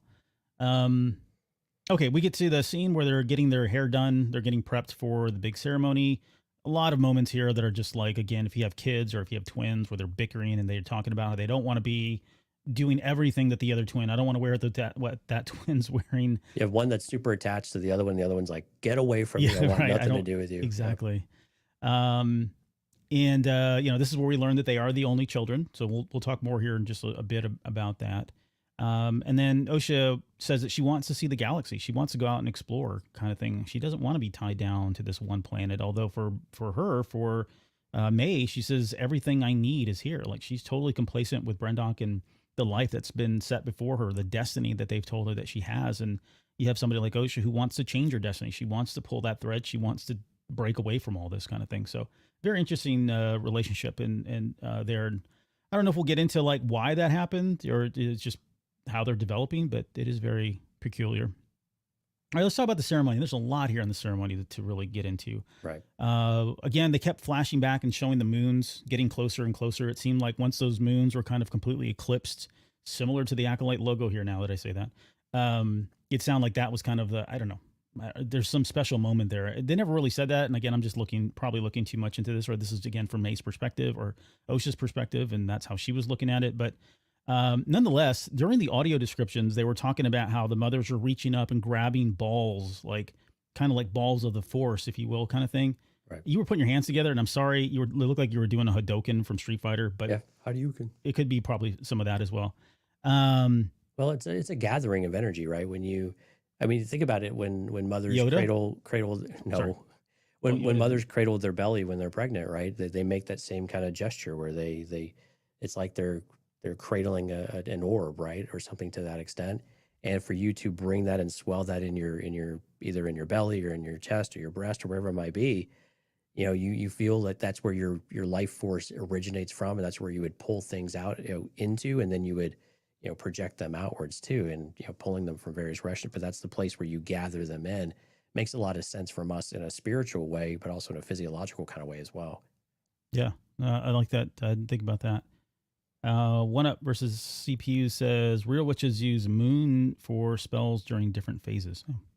Yeah, astrology and everything else is very much aligned with all sorts of symbols, right? And I thought the imagery of this was actually quite great. I like this a lot. I like the idea of the moons, the way they looked, especially with the vertical belt of the bluish moon, was just so cool. And the way they lined up and they had the glow on the outside, it just made a lot of sense that this is the night we have to have the ascension, because it's the night, it's the solstice, it's whatever it might be, and whatever culture you abide by. That this makes so much sense for them to be able to channel that energy. Everything lines up in its right way. You have the right people, you have the right candidates. This is your moment in order to truly make your transition into the next phase of your life. They're going through the ceremony and they're kind of singing the words and stuff. It was unique. I mean, it was different. We hadn't seen anything like that so far. So kudos to her. It was a little strange, yeah, for doing it. It wasn't my favorite, but whatever. I don't really care. That wasn't really the whole point of the ceremony here. But she does go into talking about how, they haven't done that since they've been in exile. They haven't had a chance to do this, allow people, kids, whatever, to ascend into the rightful title of witch. Do you think this is just limited to kids, or is this just anybody, adult or otherwise? It's just they're like a Padawan going to a knight. Your age doesn't necessarily matter. Yeah, that's what I was thinking. It was an interesting comment. Yeah, I don't think it was anything more than purely a title, like you said, like a Padawan going from Padawan to knight or knight to master maybe, or something like that. More ceremonial than anything like a transference of power or a bestowing of additional powers, outside. I say that, but then, there was something metaphysically happening when suddenly she had the force and holds her hands up to May's forehead and there's like a purple light coming out and suddenly she has that tattoo on her head. Branded, yeah. Yeah, basically branded. So, that could just be the way they acknowledge. It's like getting your Padawan braid cut off. It's like, okay, if you don't have it, this is the opposite. Or you have that tattoo on you somewhere, then you're part of it. You're part of the group forever, kind of thing. But yeah, I don't know. We'll see if there's anything more to that. It would be interesting if there was, but right now it feels like it is probably just ceremonial and for a title passing at best. There is they're doing like the whole rotating of the orb stuff, and this is where she talks about hunted, persecuted, forced into hiding, all because some would consider our power dark, unnatural. Again, shades that they are using the dark side, I would imagine here. So she talked about they were on the brink of extinction and that they were blessed with this miracle, the gift of life. So let's just talk about the conception here, the no father and born of the Force. I know a lot of people have said this breaks canon. I am struggling to find it. You don't know how many times today someone has sent me the video from a very famous, prolific YouTuber that is saying that everything is broke and this, is a stain on George Lucas and a stain on the Chosen One prophecy. And I poked holes in this all day long, but it seems like that is the one thing that the people that don't like this are kind of hung up on, that it somehow tarnishes the legacy. when really it doesn't. And I don't even necessarily want to entertain this on this episode. Maybe we can do this as a separate episode later down the road. But what people are forgetting is they're not the first witches to do this. There is so Lauren and I covered a story called Bug, which is talking about Mother, what's her name? Forget her name now. Talzin. No, well, it's not Mother Talzin. One from the Ahsoka series. Morgan Elsbeth. Morgan Elsbeth, thank you. But we did that story, and in that story, there is another group of witches that are on Dathomir that are not part of the Mother Talzin's group that create life. And so they weren't. This isn't the first time. This isn't the only time this has happened. There are other, I would call them air quotes here, but there are other things and legends where people created life and were able to transfer life essence and that sort of thing. So all I'm saying is it's not an unusual concept. I do find it interesting that, which I think the point of that video is like the Jedi have tried, the Sith have tried, so-and-so has tried, and they never were able to do it, but yet the witches have. So what is it about the witches that it makes them unique? What makes them special? What makes them what gives them the ability to be able to create life? And I think as a Sith Lord, like somebody like Palpatine, Plagueis, those guys, that's super intriguing. They want their hands on that, whatever it is, right? That lust for power and knowledge, which I think could explain where this is all. I mean, we could be getting an origin of how Plagueis learns how to do or create life, right? He may have stolen it from these group or whatever. This could be the inspiration for it, the origin of it all. Well, and we know that Palpatine and Mother Talzin had an alliance for a period of time. They did. Of trying to achieve certain objectives, right? And while we didn't get a ton of clarity around what all of that might have been, you could start to make connections with things like this too. Of they have untapped potential, I guess, in some ways that the Sith aren't necessarily subject to and haven't learned. And so you have this in these other teams, these other groups. So I think there's opportunity out there for them to be able to learn from that. What about, so Dante says, so now Albert is on the clone theory. No, I'm not saying that's a clone theory per se. Yeah, you'll probably find another way to work that one in here tonight, I'm sure. Just take your poster and go, man. I'm just kidding. But yeah, I don't have a problem with this at all. Like I get it. It could be out of desperation, right? Knowing that there are no kids. We don't know anything about their biology, if they're able to kind of procreate one way or the other, how they would even do that. But if they're in this kind of situation where they're like, hey, Susie's getting up there in age, and we really have nobody coming down the pipeline here. Maybe it's time that we take desperate measures. Maybe they got that from the Sith at some point, and they've been holding on to this knowledge, and they start trying to manipulate it and use it, and they crank out, one of the kids. You had an interesting theory, the one that you texted me on. I think it's right up my alley in terms of like wackiness, but it is kind of cool. I love the concept of it. So why don't you slot that in here now? Was this about the Sith? No, this is about manipulating the baby. In vitro. The thought I had was maybe they did have a child conceived somehow, right? So they have a baby, but maybe Mother Aniseya created the second child or split the, I guess, is the embryo. I'm not a biologist or anything like this, so I apologize. We're just podcasters, guys. Yeah, I don't remember all this stuff from school, but what if she was able to manipulate a single into twins, which would be a little bit, it would make the rhyme a little more sensical in some ways, right? From two or from one became two. From one became two, from one born as two or something like that, right? That could have been something. And again, we all know they start as one and they split, right? So that's how twins work, I believe, in the real world. But something to that effect. It doesn't explain how they were able to conceive, of course. That there's still a mystery in there. And I think to your other point before about what, the people saying this is canon breaking is that we don't know yet. I mean, we really don't. Yeah, that's a good point. Yeah, I kept arguing that today as well. Yeah, we just don't know. And again, we know that there's in the Entertainment Weekly article, there was another quote from Leslie Headland that there's a little bit of ambiguity. Now this gets dangerous because we're just gonna have fights about this all the time in the crazy parts of the fandom. But at the same time, it's also, there's going to be a little bit of a point of view and perspective here about whether they actually were able to manipulate the creation of life, or if it was something else at play, right? And I don't think the other thing at play is the midichlorians creating life and creating the chosen one, right? I think that is, I have a feeling that no one really wants to touch that, right? In that kind of way that seems No, like no one's going to touch it. No one's. it seems like hallowed ground, right? I mean, we've No. talked about this I think twice now with the series about whether it's going to go this direction, and it seems like hallowed ground, even though we're flirting on this the edges of that, the fringe of it, and I totally acknowledge that. And I believe that's that gives people a little bit of pause and they get worried, but we haven't seen any of this stuff, right? To be able to do this, but anyway, but I think back to the other one, it was just a thought that came through of what if she was able to create two kids out of one, and that was where she came up with I created them.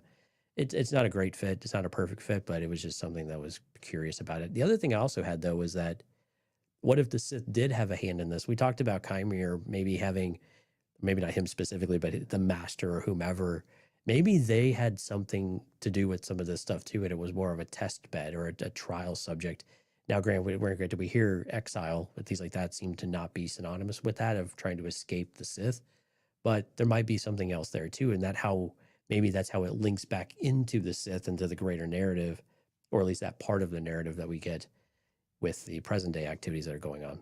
Yeah, that's a good point too. But yeah, the big takeaway for me on that is let's just wait and see.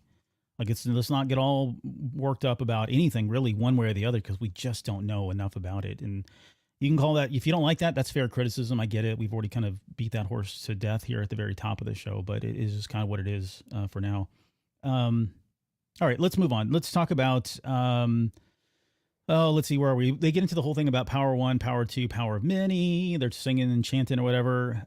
We learn their names, right? They go through this whole vow about, do you vow upon my death to protect the secrets of our own coven and continue our legacy? That all seems kind of normal and weird and scary at the same time, but it makes sense. We get their full names. Yeah, Mayho, right? Mayho and Verosha. Did I get that right? Yeah. Okay, I couldn't remember if I typed that up or I made it up myself, but that's why I'm Ver Albert today, by the way. But yeah, we get their full names, which is kind of cool. Like, that's nice to know. And then the Jedi Acquisition Team, and that is the actual term, the Jedi Acquisition Group. This is from Canon and Legends now officially, or Legend and Canon's canon officially. But you get someone comes in, I forget, one of the mothers right before Osha says yes, which she says I do, like no, like zero confidence in it. Right. Mom was going to go through and give her the tat anyways, you could tell, but they got interrupted, of course, and someone says that they've sliced through the platform, which, again, this is, like, there are things that the Jedi are doing in this episode that seem uncharacteristic, and it's really hard for me to get there, and so I have to chalk this up to, again, this is just perspective of either what was, the influence of the witches and what May heard, or her own interpretation, but the fact that they were kind of barging in officially like that, I mean, maybe not. But Aniseya says, they go out to meet the Jedi that are about to come in, and she tells them no weapons, although all those women had their bows ready to go. She knew Coral was about to go throw down. Coral hates the Jedi. That was kind of pretty clear. Yeah, no violence is what no she violence, says, right? No weapons. And then the Jedi walk in very nonchalantly, very pretentious, very high of themselves, very high republic of themselves, and say that they're there because they thought, one, this planet was uninhabitable. That turned out to not be the case. Two, they're concerned because they could be, quote, training the children. And I assume it taken from the perspective of whoever's story this is, I'm assuming that is, they're worried that they're being trained in the dark arts. And so that, for me, yes, this makes sense why the Jedi would want to get involved immediately. The one thing, I just back up quickly, the one thing it didn't kind of line up, and again, more probably perspective, was they said that the 4 Jedi were stationed here on this planet originally. You remember that when they talked about the 4 Jedi were stationed there at the temple? And I said, oh, this is kind of common. Jedi were being stationed at different temples throughout the galaxy during the High Republic, but yet this planet was uninhabited. Why would they send 4 Jedi to station an uninhabited planet unless there's something about this planet, mystical emergence in the Force, something special about it? Or maybe they felt like, we'll just say that they're stationed there. Well, really their whole goal has been to keep a watchful eye on these sisters because they're potential dark side users, kind of thing. Right. So what do you think about, so as we get into them actually having a discussion, I guess we'll call it a discussion. Well, one, I think the sisters are all on edge. I mean, they are all very much ready to lash out at the Jedi, pretty much every single one of them except Mother Aniseya. She's about the only one who's willing to at least appease this process of what's going on. But did you get the impression, there's so many people out there that call the Jedi, kid stealers, children stealers, child stealers, baby stealers. Baby stealers. Did you really? It didn't feel like that's actually the case here. And I'm not saying that the way that they went about this is actually right, because it seemed very manipulative in some ways, especially like Soul's conversation with Osha directly. But I think this is where perspective really probably matters a lot. But it seemed like they still needed their permission in some ways, even if that was just them being polite.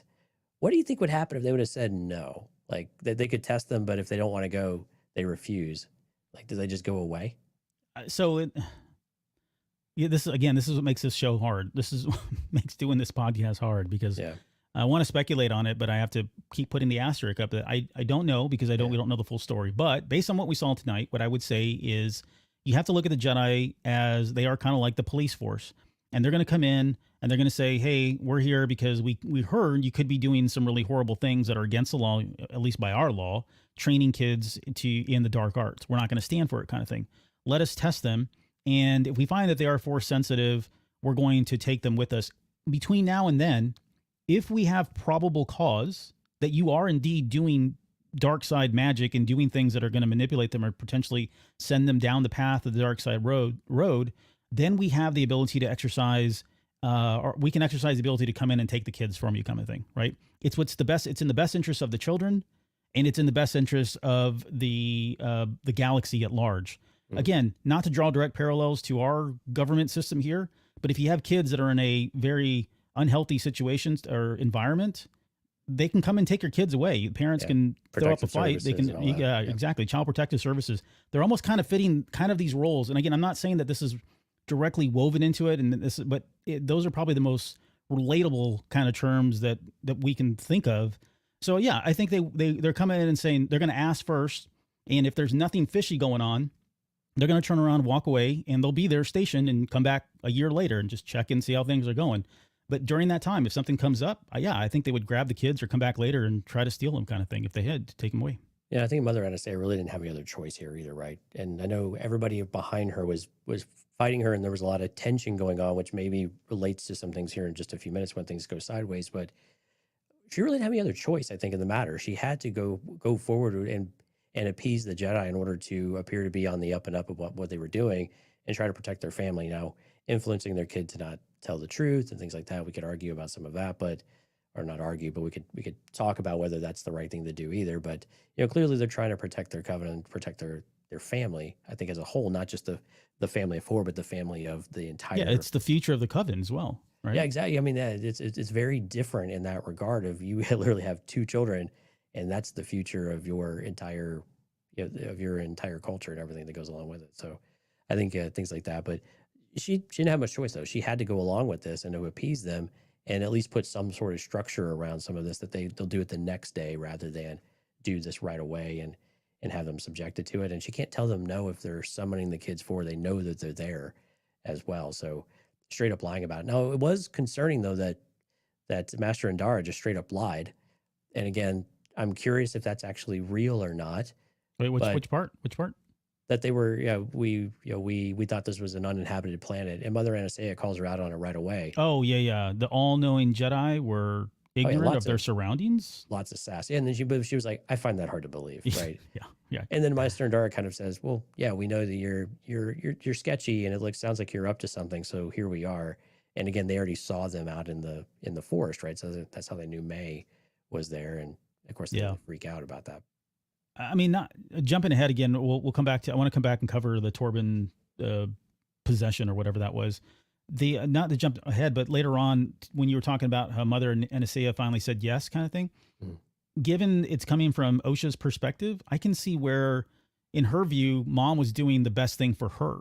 Like it was about appeasing the Jedi. It was to ensure that they knew that nothing was going on, all of that. But it could just be like, oh, my mother loved me so much, and she knew what I wanted, and so therefore she went ahead and said yes to the trials, even though it was against her better judgment or what she wanted, kind of thing. I could see an argument being made there from Osha's perspective. And if you're a more adult Osha or someone that's growing up, these are all moments of guilt too that you probably replay in your mind over and over and over. Yeah. And again, we don't really know when this perspective is determined, whether it's later in life or maybe younger in life, but these types of things stick with you, and then they tend to grow in certain ways that you don't anticipate them to where you start to question about how much of that even in your own mind is actually the case and the truth. And some things we hold very firmly tend not to always be the truth either. So it's what makes this type of storytelling really challenging to try to determine truths from as well. Yep. She's about to start spouting off Republic law, and that's when she cuts her off and says, Aniseya cuts her off and says Brendok's not part of the Republic, which is a whole other conversation. And there's a whole, Maggie Lovett over on Collider did a whole article on the colonization effect that's going on here and that sort of thing. It's really amazing. She's a historian buff, and she's got a master's, so she's very credible as far as I'm concerned. But she put a really great piece together. It's kind of talking about what the Jedi are potentially could be doing here, or at least from the perspective, which is super interesting. And then the kids, of course, you know, we've kind of glossed over the fact that the kids were supposed to be hiding, and, you know, Kalnaka, I'm assuming he's, you know, super hypersensitive to, he could feel the kids out there, right? And so he kind of makes that noise. They finally start coming out. And the big takeaway. They were also bickering again. So. Well, yeah, they were fighting again, right? Which is a dead giveaway. But it was interesting, again, to see how much, like how big Osha's eyes were when she was looking at the Jedi. She seems to be very fascinated by the lightsabers, and look at their, you know, how they're wearing their cloaks and stuff. I mean, it's just a whole nother life that she wants to go find out more about, which again lines up with what we know to happen here in just a little bit.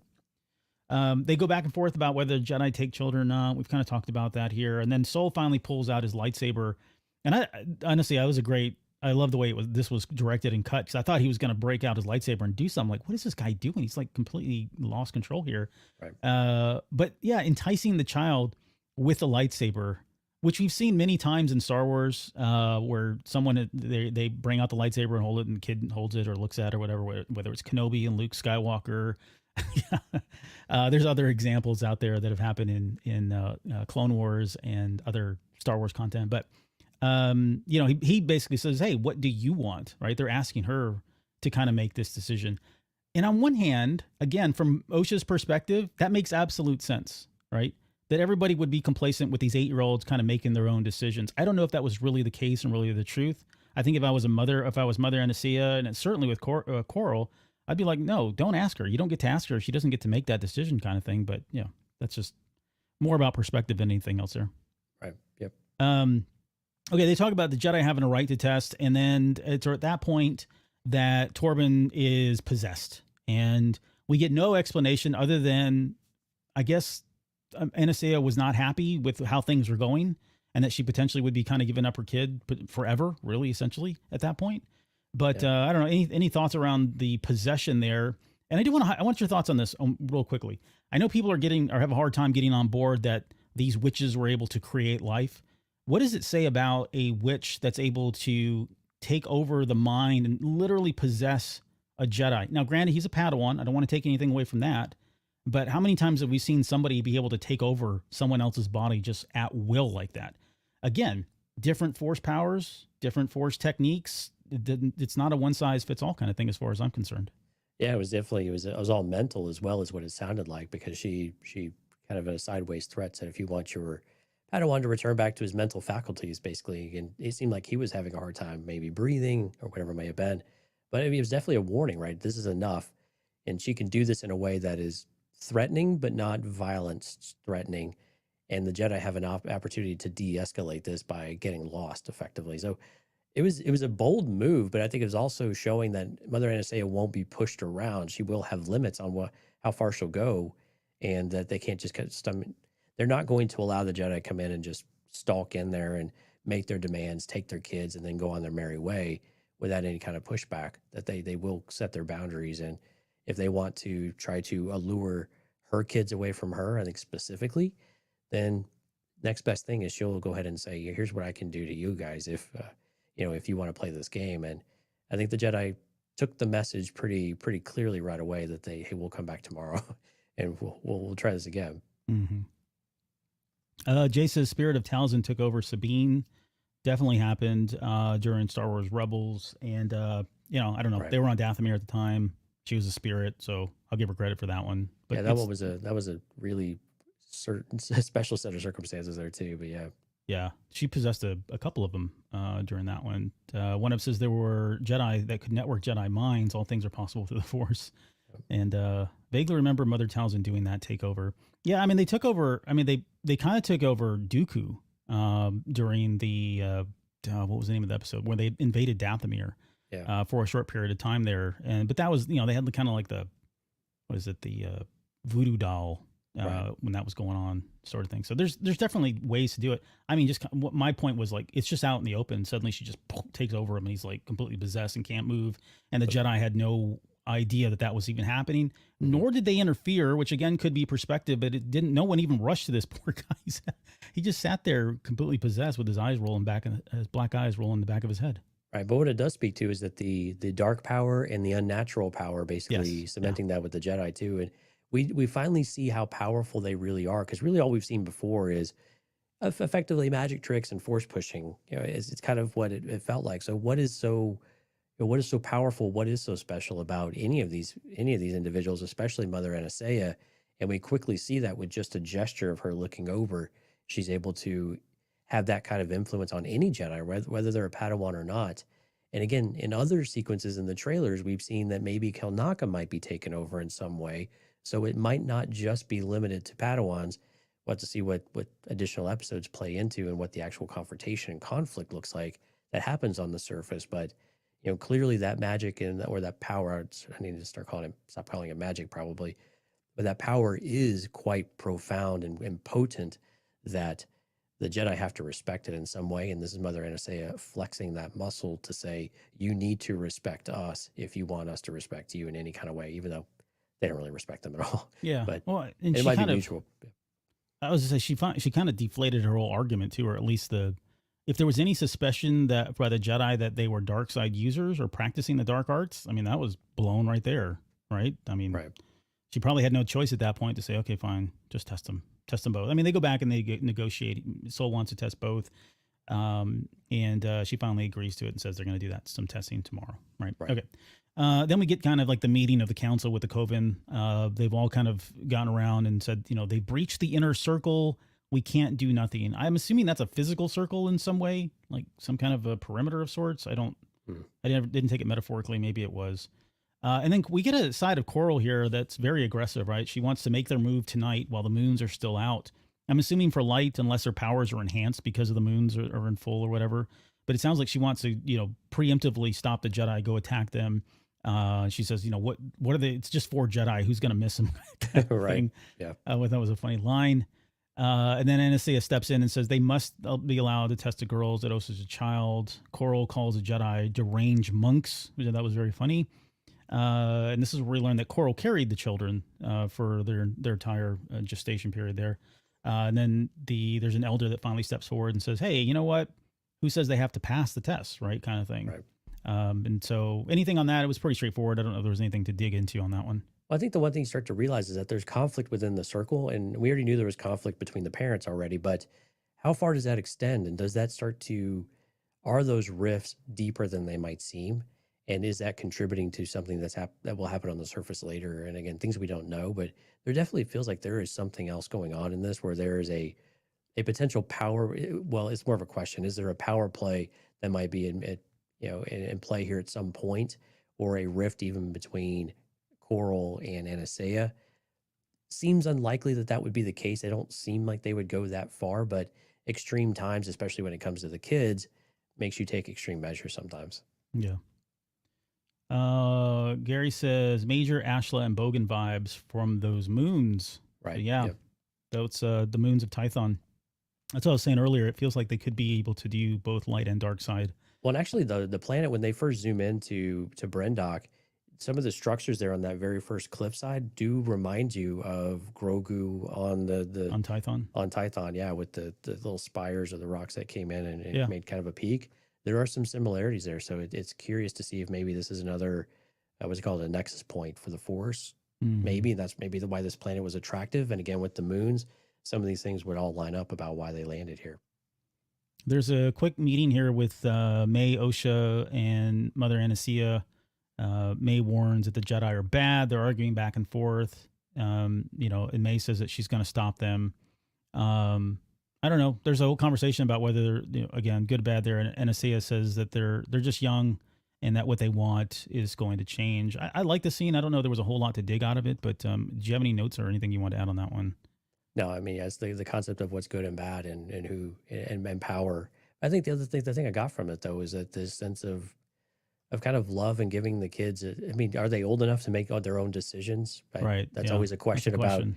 And in Star Wars, it seems like 8-year-olds are allowed to make very adult decisions, which doesn't make sense to me. But but having some sort of autonomy and some sort of deciding of your fate, I think, and whether you want to change it or not, or pull the thread, as they like to say, is very steeped in their culture. So I think some of that makes sense from a rite of passage standpoint. If they were willing to go through this ascension, then maybe they are also equipped.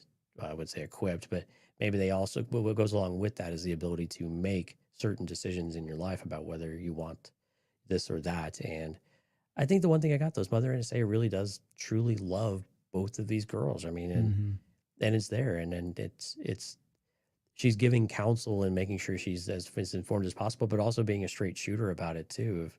If you make certain decisions, there's no going back. And we find that a little bit later on, like we won't see each other again if you make these calls. We go over to where they're heading over to like the Jedi ship and the camp, and you can see it in Osha's eyes. She seems again once enamored and fascinated with everything about the Jedi. Kyle threw this question in there, and I pocketed it for this part here. But he said, "Did Osha want to be a Jedi specifically, or was she looking for any escape, and that was the first thing that presented itself? It's not clear how much prior knowledge she had of the Jedi." It's a great point, because I had a similar question too. Did she really know who the Jedi were? I imagine the Jedi are pretty known in the galaxy. Yeah, they are. Even in a coven like this, where they maybe protect some of that information. I would expect so. We don't know. It does sound like she had an interest in them, because when they were hiding from the Jedi when they first approached, she said, "Oh, look at the way their lightsabers are. Look at the way their lightsabers are hanging." I can't remember what the wording was, but it was something kind of specific to the Jedi and the way they wear their sabers, I believe, yes, or something like that. Like the formality of it all, right? And the first thing that came to my mind was like, as opposed to who? Like the Sith, other lightsaber wielders? I don't really know, but right. that's a whole nother tinfoil hat theory. But yeah, so it does sound like she's at least familiar with it. To what extent, I don't know, but it does sound like she's seen them and thought, wow, that's the group that I want to be a part of at some point if I get the opportunity. Yeah, and she has an opinion of enough of them to say that they're good. Right. In her mind, she feels like they are good. Right. Yeah. She probably feels that too. Like we haven't really touched on that either. But yeah, and Alex in the chat brought up the sketch journal, which we'll talk about here in a minute too, because I'm curious about that one too. If it's there's more to that too. But yeah, so she, they make the promise about blowing the test so they don't get selected or taken away. Osha goes over and visits Cal Naka as he's sitting there repairing a speeder bike. I wonder if we're going to get different variations. That scene was kind of weird. Didn't really. Maybe it was innocuous. I don't know. It was something interesting about that I couldn't put my finger on, but whatever. Okay, so May's done. She comes out. Osha goes in to do the test. She meets Torben, of course, first. He does the blood test, which, I don't know, I mean, he's just... Anakin didn't flinch, so I don't know, I mean, he did it wrong or something, but it sounded like it hurt her. Anakin flinched. But he didn't say ow? Yeah, he did. Did he? Oh, okay. Yeah. I couldn't remember if he did or not. That's fine. Ow. All right. He's like, oh, good as new. He like... Oh, that's right. Okay. What are you doing? Checking my blood for infections. She looks at the lightsaber, though. She's interested in it. I thought it was interesting that she was focused on it, at least. And then later on, she goes to the test, and we don't need to start to go through the whole thing. But I mean, it's similar to what we saw in the Phantom Menace. And, of course, we know May failed it. I assume she did exactly what she was supposed to do and what she was told to do. I love that whole thing where Sol was like, "That's right," kind of thing. And she's like, "Wait, what?" Like, you're blowing this kind of thing. What did eventually he comes out and asks Osha, like, what is it that you want? And we get Sol's background story here about how he was for it when he was taken from his family, right. That he knew he was different and that he sees her as special too. I don't know. I think I've seen people say that he's manipulating her. He's using some kind of bad tactics with the lightsaber. I still feel like intent it matters here, and I think it's coming from a good place. But any thoughts around, I guess, the tests and Sol's kind of little conversation with her on his backstory? I kind of get why people might think it's manipulative, and I think on the surface it might seem that way, but I think Sol is probably, intent is really important, because I think he's coming from a perspective of, I felt different too. I didn't fit in. I wasn't myself. I wasn't able to truly feel like I belonged with with his family or with his friends or whoever, because he always had to hide a bit of himself. Maybe he was told to hide those parts of himself because They didn't blend, or they didn't mesh with his part of society. We hear stories like this every day in our lives, right? And just he's just trying to make a connection with Osha here. And I mean, is he trying to convince her to do something? Maybe not. But I think the one thing yes, he is. But what he's trying to convince her to do is be honest with herself and have courage to be able to say what she actually thinks she wants in this moment, and about whether that is, and truly say that, hey, there's a place over here where there's going to be a bunch of kids. And of course, when we start mentioning children, she lights up really quickly of saying, wow, there's other people my age that I would be able to actually interact with and not feel like maybe not feel so special, that she doesn't want to feel that way. Or just kids that are not my sister. I mean, that's real. Yeah, exactly. And you can maybe feel like you can express yourself in however you feel it comes out. You don't have to have the comparison with May, or are you both doing the right thing in the right ways at the right time, right? Or whatever their skill levels might be too, even though we don't really have a good idea of that. But so I think Soul was really just trying to get her to say, look, how do you feel? I mean, it's the same question like Yoda asked to Anakin in some ways, of how do you feel and what do you actually want? Be honest with us, be honest with yourself. And I think courage is something that we could all do more with in life, right? Of not being afraid of the path not taken because it's scary, but also we're worried about the side effects of what that decision might mean, especially to those we love, right? If we feel like it might hurt someone that we love, we're very much less likely to take that leap of faith, even though it feels like the right thing for us, because there are ramifications for our decisions. And for an 8-year-old to make that is sometimes difficult. And you start weighing what your parents want, because that's your world at that age. You know, it's not your teachers or your friends. It's usually your parents still at that age. And clearly that's what it is for her at this point. And there's a lot riding on the kids for the coven, right? And that's a lot of responsibility to feel at that age. Oh yeah, too. for sure. Right. They're bestowing the future of that coven and the success of it on them. Dante says the main creepy vibes are because he is convincing her to defy her parents, not that it might be the right decision. Well, and I probably disagree with, and maybe the vibes is what he's saying there, which I could kind of understand that. But I think what he's trying to do is just getting her to admit to what she really wants. Like, just take the filters off, let everybody else's baggage fall to the wayside. You've probably not been able to do that before, at least not in long stretches, but we're unbiased, we're impartial. We can put finger quotes around that if we want to, but this is your opportunity. Have the courage to seize it and tell us what you really want in life. Yeah. And then we'll figure out where to go from there. Alex says, would Soul really need to trick her? Couldn't he sense that she was lying? I imagine he sensed, they sensed that May was lying already. Yeah. And now that she came in, they're like, okay, let's change the tactics a little bit, because just confirm kind of thing. But yeah, I would expect him to have kind of known, or at least felt it. So, well, again, they presumably took the blood test from May too. So if midichlorian counts were high in both of them anyway, they would have registered that and knew that she was lying. So yeah. It seems like, I mean, they're not stupid, right? Right. So we have to assume that they would have seen through a lot of that stuff. She's done. She walks back out. May knows that she lies. I don't even think they have a dialogue exchange. May runs off angry and upset. And then Kelnaka kind of turns, smiles at her, and she kind of gives a smile back. Yeah, it's like half-hearted. Yeah. Half-hearted smile. Yeah. So, all right. They meet with Mama Aniseya there. And this is where May rats her out and is like, she lied. Didn't do what you told her to do, Mom. Told you she was a bad kid. And she said that she didn't want to lie. Like, she wanted to tell the truth. She wanted to be, sincere and honest with herself. Coral pipes in, suggests that possibly they were using Jedi mind tricks on her. And she says, no, that's not it. I really want to be a Jedi. And then she says, I want to have my own life. She doesn't want to share her life with May. She wants to see the galaxy and doesn't want to be a witch. And then May completely freaks out and go take a walk, May. This is what he tells her. So Coral takes May out there, and then we get that scene that I was talking about, which I thought was a really sweet scene where it was, where she was saying, look, I'm sorry, Mom. She feels guilt for what she's doing.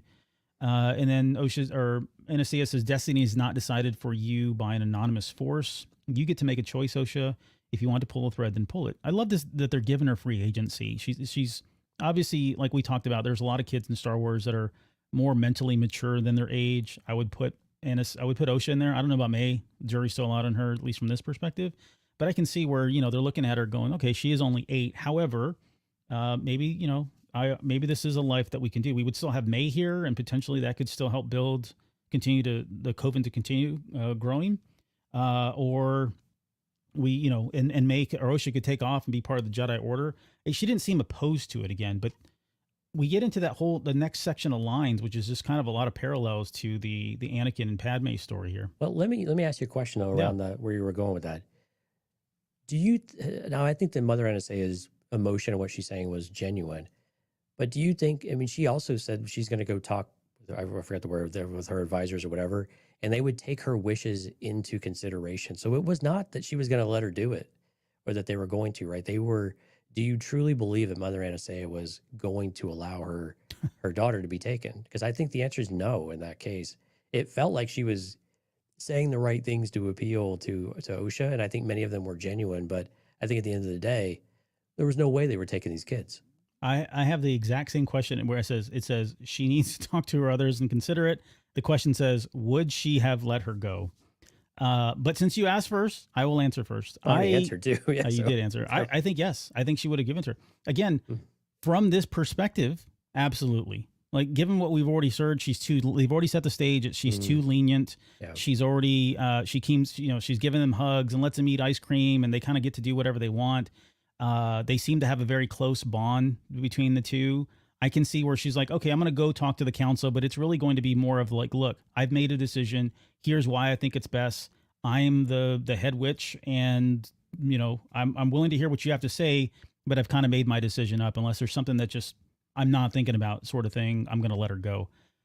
But again, it's the perspective thing. I don't know what this is going to look like if we see it flipped around from May's perspective, or we get a different variation of it. So right, and I'm sorry, I was taking the perspective out of it a little bit. And I see. Well, looking at the scene as a whole, did you think that she would actually have let her go in whatever, in just reality? I think. Yeah. I don't know. I don't know enough about why they both need to be there. Right, that would be the out. Like, if they both had to be there, then probably not. Like, I don't think she would make that decision. Like, she would say, look, I love you, honey. But that imposes all kinds of problems with kids. If you go too hard on something that's not, if it's something that's going to endanger their lives or it's unhealthy, sure, stand down or stand on top of that, squish it away all day long. I agree. But if it's like one way or the other kind of thing, pick and choose your battle type thing, I don't know. I don't have enough information about why they need her specifically, or why they need both of them specifically to be here. But there might be a scenario in there where one can go and one can stay. So, yeah, maybe so. I think it goes back to, well, it doesn't go back to anything. Yeah, I think it's an interesting challenge for them, because I think she doesn't, because Mother Aniseya also believes that she'll grow out of this, I think, in some ways, right? Right. It's your age. When you get older, you want different things. This is what you want right now, but you don't really know what you're missing. But clearly Osha doesn't fit in, and it doesn't, at least what we see here, doesn't seem to, she wants to be out in general. And so I can understand where if you trap the caged animal, especially once they've sensed freedom or a different life, and that seems somewhat attainable, to then take that away and tell them no, can have a lot of implications there, I think, in some ways. But my feeling, though, is I don't think that Mother Aniseya really had any intent of actually letting the kids go. I know Coral didn't, right? I think, to be perfectly honest, and again, we don't really have that perspective here, but just knowing what we've seen of the character, she seems to be very clear about no one's getting her children. But I think even Mother Aniseya probably was, is there a way we can do this and still preserve the relationship with Osha in the same way? Yeah. And sadly, I don't know that we'll ever know. Like, we'll probably get different perspectives, but we'll never really know the answer, especially if she died there. Yeah, if she did really die. Like, I have another question about that, but okay. Because didn't we see her in one of the scenes where she seemed older?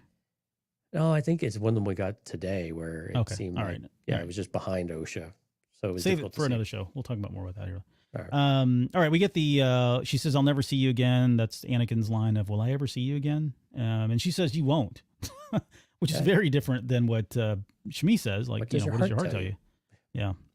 But she says, fear should not make this decision. Osha, you should. And she says, I want to be a Jedi, Mama. I do. And that's the part that broke my heart, because she knows the reality is she's going to lose her daughter forever, and we'll never see her again, kind of thing. But yeah, again, from her perspective, Osha probably saw that as the mom being magnanimous and doing what's best for her, for the child, rather than for her own selfish reasons, whether it be her own personal selfish reasons or the selfish reasons of bringing on or continuing the coven. Absolutely. She says that this is where she says she has to talk to people first, but it'll take into consideration. They both say, I love you. Again, not really a dark side trait. Sorry, not really dark side, but, you know, we talked about that enough. So she goes and talks to May, and this is where, you know, she's already packed up everything, and she picks up her sketchbook, which has the Jedi symbol on there. And a lightsaber, yeah. Yeah. Where did you think that was that done afterwards? Was it something that has she always been doing things like this, and May was aware of that, and she finally like, I'm putting an end to this kind of thing? This is what I was curious. Maybe she had some sort of vision, right, to her of the Force, where she was. We see her in present day. She keeps waking up with dreams and nightmares. What if she was doing she had some of that earlier on too, of she had these visions of the Jedi, and that's why she's so enamored with them as well. Maybe she's seen them at one point and just dreaming. But what if there's a Force premonition at play as well of this is the potential life you could lead, and she continues to draw that. Of course, that's why she's so protective of the diary as well. But I like the idea that she's also seeing some of these potential futures, and that's what she is exploring. And they're not just dreams; they're actual visions. Yeah, I like that idea, the concept of that, of her having a vision and having seen it, and we know this to be the case with many Force users. That's just the way it goes. Okay, in this whole perspective here, this is like total kid perspective, like we were talking about earlier, right? May says, I won't let you leave. You can't go. We're stuck here now. Like, it's so absolute, so over the top, you know, fatalistic and somewhat fatalistic when she says, you can't stop me. How are you going to stop me? She says, I'll kill you, right? This is what she says to her sister, kind of thing. It doesn't add up. But from a kid's perspective, and especially in that moment, it probably does. I can totally, absolutely see that. But May takes the journal. She runs out, locks Osha inside there, and she starts burning the journal. Osha runs away, and then suddenly we hear like the lamp or whatever drop, and then the fire starts. And there's so many holes here. The whole door is on fire. Yeah, yeah, the whole door's on fire from this one little lamp. Which again, it's like we'll see. I would imagine we're going to get more answers. It doesn't add up, and I know people are chalking this up again. This is one of those ones where I feel like it's, yes, you could say it's terrible writing or it's clunky and it doesn't make sense, it doesn't vibe, but through the eyes of an 8-year-old going through a traumatic event, everything is exacerbated so much. Now, if it's not that, then I think we have a problem. We'll talk about that, but at least for now, it's through the eyes of an 8-year-old. So she May runs off, apparently allegedly runs off, and she goes to this escape panel of sorts. I don't even know what this panel is. I saw one at the very beginning of the episode. There's one on the side of the wall. I have no idea what this thing does. The audio description didn't say what it was. It was just a panel to an iris hatch. Yeah. It's just a tunnel, right, that she goes through. Okay, whatever. But she does pull a Han Solo where she's kind of mashing the wires to get it open up. That was kind of funny. Anyway, she crawls to the dark, and here's the one. This scene, the next scene here, doesn't seem like a lot, but I think it's pivotal. I think we're going to see this scene in its full scope with the camera from a different angle above her, where you hear the explosion. There's a big bright light, and then suddenly all that dust kind of comes down. That's when I think either the Sith came in and did something, or maybe Coral did something. I think it's one of those two, but I don't have an ounce of me that believes the Jedi did something here to them. Right, and you hear all the witches scream at the same time. At right, once. Yeah, all at once, and then there's nothing else after that. So clearly, some big event happened above us that we have no idea, what happened. But it seems to be what we come and encounter a little bit later on, where they're all there. Now, could it have been something falling, other explosions? But what we see across this whole fortress is way more than a kid setting a fire at a door, right? Yeah, right. The whole, and to your point, what you had mentioned earlier, when they heard the noise and they go into the big, what'd you call it, where the central reactor type of thing was. Oh, the generator room? Yeah, the generator room. Yeah, that whole thing's like on fire and blowing up and exploding. It's like, that was not caused by another 8-year-old kid, right? So clearly there's gaps here that we've got to get filled in about what actually happened. There are other people at play here. Now, whether the ones we know or there's other characters that we haven't seen yet, or at least haven't equated to the Jedi or the Coven itself. But there's theories I could come up with that are both the Coven is doing some of this to cover their tracks to get out and it backfires. Are the Jedi actually doing something specifically to cause all of this damage? I think that seems unlikely. but we know that Torben's guilt is also something that's got to be weighed into all of this too. Like, what happened, or is he just guilty because the whole scenario was here in the first place that created these conditions? Just their presence seems a little extreme, but there's more to the story here. But yeah, clearly there's a lot going on above that we're not privy to quite yet. Yeah. Right. We don't even know what Corbin was so guilty about yet. Yeah. Right. I'm not saying I'm not saying the Jedi they could not have done it, but I would expect if they did, it was because they were under the influence of, I don't know, Mother of Coral or something. It just, I don't know. It's really hard to kind of theorize on what could possibly be going on there, because there's just so many holes and we've got to get there. Well, and if you possess a Wookiee can do some serious damage real fast, right? too. Yeah. Really fast and really have a huge impact too. So, clearly it could be it's probably a combination of things, right? That's going to happen that we're going to see unfold. Yep.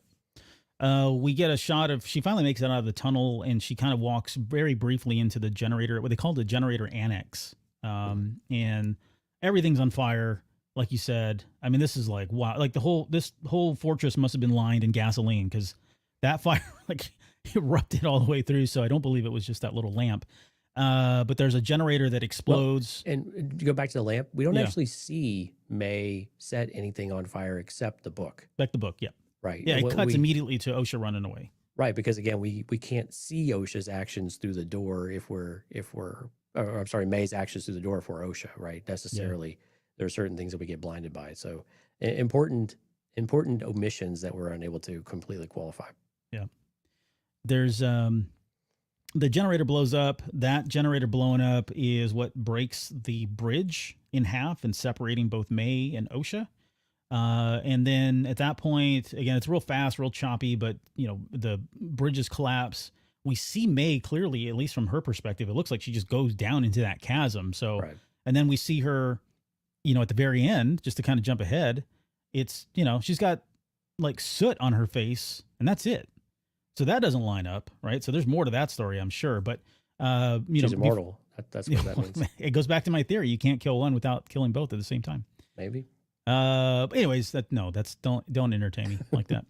But, Sol Rux walks in just before that, and he screams Osha and May. He was looking out for both of them, maybe, allegedly. Walks over, he's able to kind of catch her before he jumps over, or she falls over and says, I've got you, kind of thing. I forgot to mention, they both said, look what you did, or look, Mama's dead, what have you done? And she asked her, what have you done? And they just start screaming the same question at each other. Yeah. So that doesn't really make sense. That doesn't line up. And I couldn't remember, did Sol say I got you in episode 1 when he caught her before she went off the cliff? Yeah, I believe so. Okay. It looked like that was a nod to a repeat of those scenes, but that might make sense. Sol takes Osha, they head out into the next room. There's bodies everywhere. I don't see Coral's body. I went back and looked and I can't see it. I saw the really tall witch there on the floor and some of the other ones that you saw, but Coral's body's nowhere to be found. Right. They do go into the next section. This is where they see Aniseya. Osha's really upset and hurt by that. Everything's burning. And I think they just run out, and then we get that scene with that shot where it's panning back, and it looks like the whole fortress is on fire at that point. So, well, yeah, pockets of it are definitely. I think they're explosions. I think some people have tried to point out that how can stone burn? Well, there's explosions where the technological parts of it inside of it have erupted and flames are escaping it. So, let's keep a little perspective here. Oh, yeah, I mean, yeah, come on, guys. Buildings still burn even though they're made of steel, right? So yes. It's so silly. I was in one argument today about whether stone burns, and I'm like, I'm not doing this with you. Like, that's not what Star Wars is saying here. Anyways, we get the aftermath. Again, Osha she's sitting there on that bed. She's got the oxygen mask. Sol comes over. He's comforting her. We clearly see, well, no, I shouldn't say clearly. It's kind of blurred, but you can see Torben in the background. Yeah, and his face is scarred. Yeah. Never saw that scene happen, so something's going on there. We'll find out eventually what happened there. And Kelnaka's not there. And Kelnaka's not there, right? So it could be elsewhere on the ship, to be fair, but it seems he could be flying it. But it was weird that they would have only put those two in there in that shot, and Kelnaka not to be found. I think it's weird. Sol says that May started the fire. It destroyed everything. He says that her mama died as well, and doesn't mention Coral again. She's not even concerned about Coral. She's like, Mom died. Wow, that sucks. I feel bad, but screw that other lady. It just seems so weird, doesn't it? It does weird. Yeah. It's weird. It's consistent though. So I think there's something there about it. Yeah. And she says, we have to go back. He says, there's nothing to go back to. And then this is where he tells her, look, you come with me. You'll be my Padawan on Coruscant. You're going to be okay. And I'm never going to let something like this happen to you ever again. I promise. And that ends that scene. And we get that final shot with May walking up to the tree, the Bunta tree, looking for Osha, because they kind of established that. We kind of didn't talk about it at the very beginning, but yeah, when she disappears, that's where she hides. That's where she usually goes. And so that would be the natural place that she would show up. It's now daylight all day. It's daylight. So I don't know how much time has passed at this point. When we last saw the big explosions and when May went down the chasm, it was definitely nighttime, middle of the night. This is like bright daylight. So again, perspectives maybe or whatever, but she doesn't look harmed at all. She looks perfectly fine. So. And this is where like some of the really crazy speculation could step in about whether or not there's another party at play here. So if the Sith, let's just bring the Sith into it because we know it's going to come back around to them at some point. But if the Sith were here and they influenced some of this because they wanted to start framing the Jedi, or maybe understand there's something special about Osha and May, and to disconnect them and give a distraction to be able to do some of that, all of these series of events could be orchestrated in that way. And this is the first step. And then the scene we don't see after this of May showing up back at the Bunta tree is a Sith approaching her that says, I'm here to help type of thing, and try to appeal to her sense of she needing some sort of stability. She's lost everybody and she's an 8-year-old. How's she going to make ends meet and do on a planet that's uninhabited? Again, quotes there. But so this could be, again, there's other things that are in play here that seem like we're just not seeing, that you could theorize that are all very possible and all directly feed into what May's future is going to look like here. And if we're not sure when we'll get her part of the sequence. It seems like maybe in an episode or two. Seems like maybe next episode we're not. Just some of the things I'm hearing for people who've seen it. But I think some of the stuff that we need to see. The question I had for you though, not to get away from that, I'd love your thoughts on that. But back on like Osha's perspective of how like emotional soul was with you'll be my Padawan and I'll never let it happen to you. Yeah. Like it was very like this is where it was very like storybook ending kind of thing. It was very over the top. It was very and again this goes back to Soul's comments before in a previous episode where Osha viewed them as their saviors in many ways. And this is exactly that playing out of how she might view them and say that they have this almost godlike ability. They don't do anything wrong necessarily, and they rescued her, they saved her. The actual rescuing part, I don't think is what he was talking about. That is the total of the entire sequence and giving her a home and giving her something to look forward to and that emotional connection and that emotional bond, which I think Vernestra, of course, pointed out that she underestimated how powerful their connection was. I think there is some truth in this about how emotionally attached Soul got to her very quickly for whatever reason. Yeah. No, I agree. Like some of what he said and did is not uncharacteristic of Soul based on what we've already seen and know. But was it over the top? Yeah. Was it very storybook, fairy tale ending? Yeah. It is an 8-year-old telling the story. This makes sense. A part of her life, she felt like at this time there was a huge part of her life that was missing and she wanted to fill. And suddenly you have these white knights, which are the Jedi, that come in and offer this opportunity to get away from this horrible planet, or I guess maybe the bad feelings that she was having, or the conflicted feelings that she was having about controlling the Force through the way they did, and giving her the opportunity to see the galaxy and do all these wonderful things. It's from that perspective, they are saviors in that regard. So I think it lines up.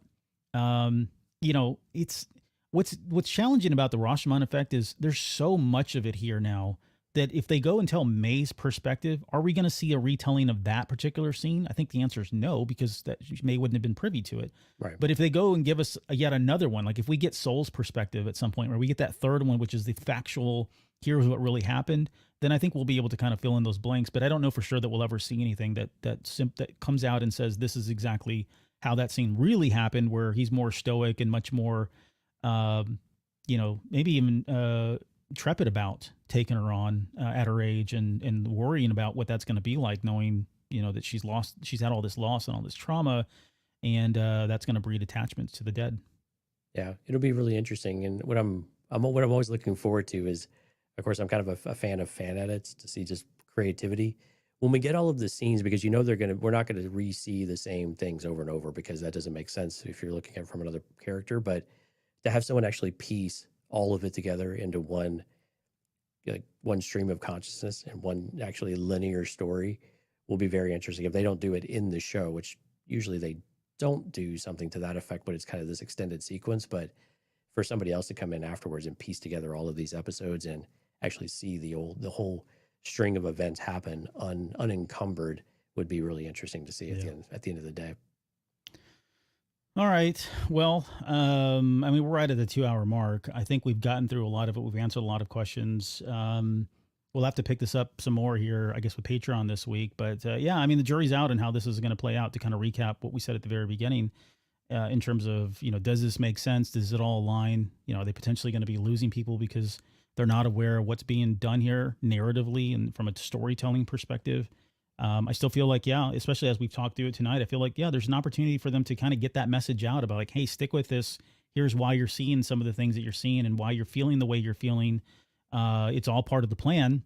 Right. And feel free to judge the plan when it's over. Like, criticism's fair at that point. But I can't tell you how many so many fights today with people that are just like, they don't get it. They don't understand it. And they don't want to. Like, there's people out there they don't want to understand it. Some men just want to watch the world burn kind of thing. And I certainly had my fair share of those folks today. But I think if you're a Star Wars fan, you like the Disney Star Wars stuff, you like the television series, you're still interested in you want to know more about the Sith and where this story goes, I would at least give it another 2-3 episodes before you kind of make a decision about whether or not this is absolute garbage versus the best thing. I don't really feel like anybody should be on the spectrum one way or the other at this point. That almost feels kind of disingenuous to say like this is the best thing that's ever coming out. But I mean, if it is, that's cool. That's your jam. I totally get it and respect it. Same thing the other way as well, but just try to be civil about it. It's kind of crazy out there right now.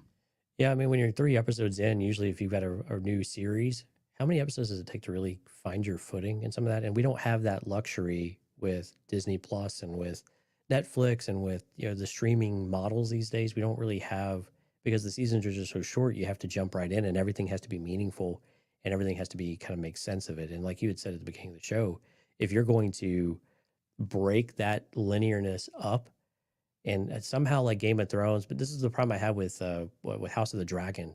It was a little disjointed in that way of different timelines and stuff. I really had a hard time getting into it because I'm not really steeped in the lore. Mm-hmm. So I understand some people who might be a little bit lost here from a more commonplace if you're not as invested in Star Wars, the entire picture or watching all the behind the scenes and things like that. But this is one where I think they are very deliberate about what they're doing, and you have to be able to see 4, 5, 6 episodes to really understand truly what's going on. And I don't think that's a bad thing, but you do have to have some patience about what's going on here and just allow it to play out a little bit and keep yourself in check of saying, okay, yeah, some things might feel better than others, but let's see where it goes and see if things start to click and make more sense as we go through this. Yep. Okay, I think we'll end it there. Hey, just quickly before we get into the kudos and thank yous, if you asked the question tonight in the chat, we got your name down. You're eligible to one of the Acolyte posters. And don't forget, after this, either leave a question down in the comments or head us on social media, or if you're a Patreon member, head us on the Patreon app or on Discord as well, wherever you want to get it. But get your questions in, and we'll announce a winner next week for the second Acolyte poster. You know who winners in my book are every week, Albert? People that joined us at the live chat. Yeah, that's right. I'm glad you knew the answer to that question finally. Yeah, amazing people in the live stream. Again, if you're listening to this, thank you so much for the download. CantinaCast.com/YouTube. You can come out and watch us on screen. You can join the chat, get your questions up on screen. We'll do our best to answer them. Of course, these longer shows are a little bit tough. We need to get through all the material, of course.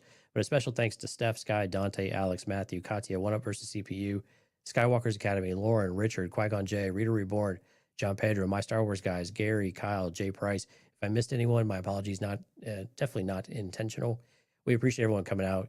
If you would like the video, subscribe to the channel if you like what you heard, and then leave us a comment like Albert said. Leave us a question. Leave us your thoughts on what's going on. Please be respectful, but we love hearing from you, and we do try to go through and answer all of those questions and give you our feedback and hear what you have to say. It's really important to us, and we appreciate the time and effort you put into it. Yep. All right. We'll leave it there, and we'll be back on Sunday to do our way station. We've got a way station. We'll get Fred and Ed back on the show. I think we've got a Patreon show that we've got scheduled as well for that as well. So anything else before we get out of here? Nope. Have a great week, everyone. All right, guys. Stay safe, be nice, and we'll see you all here very soon.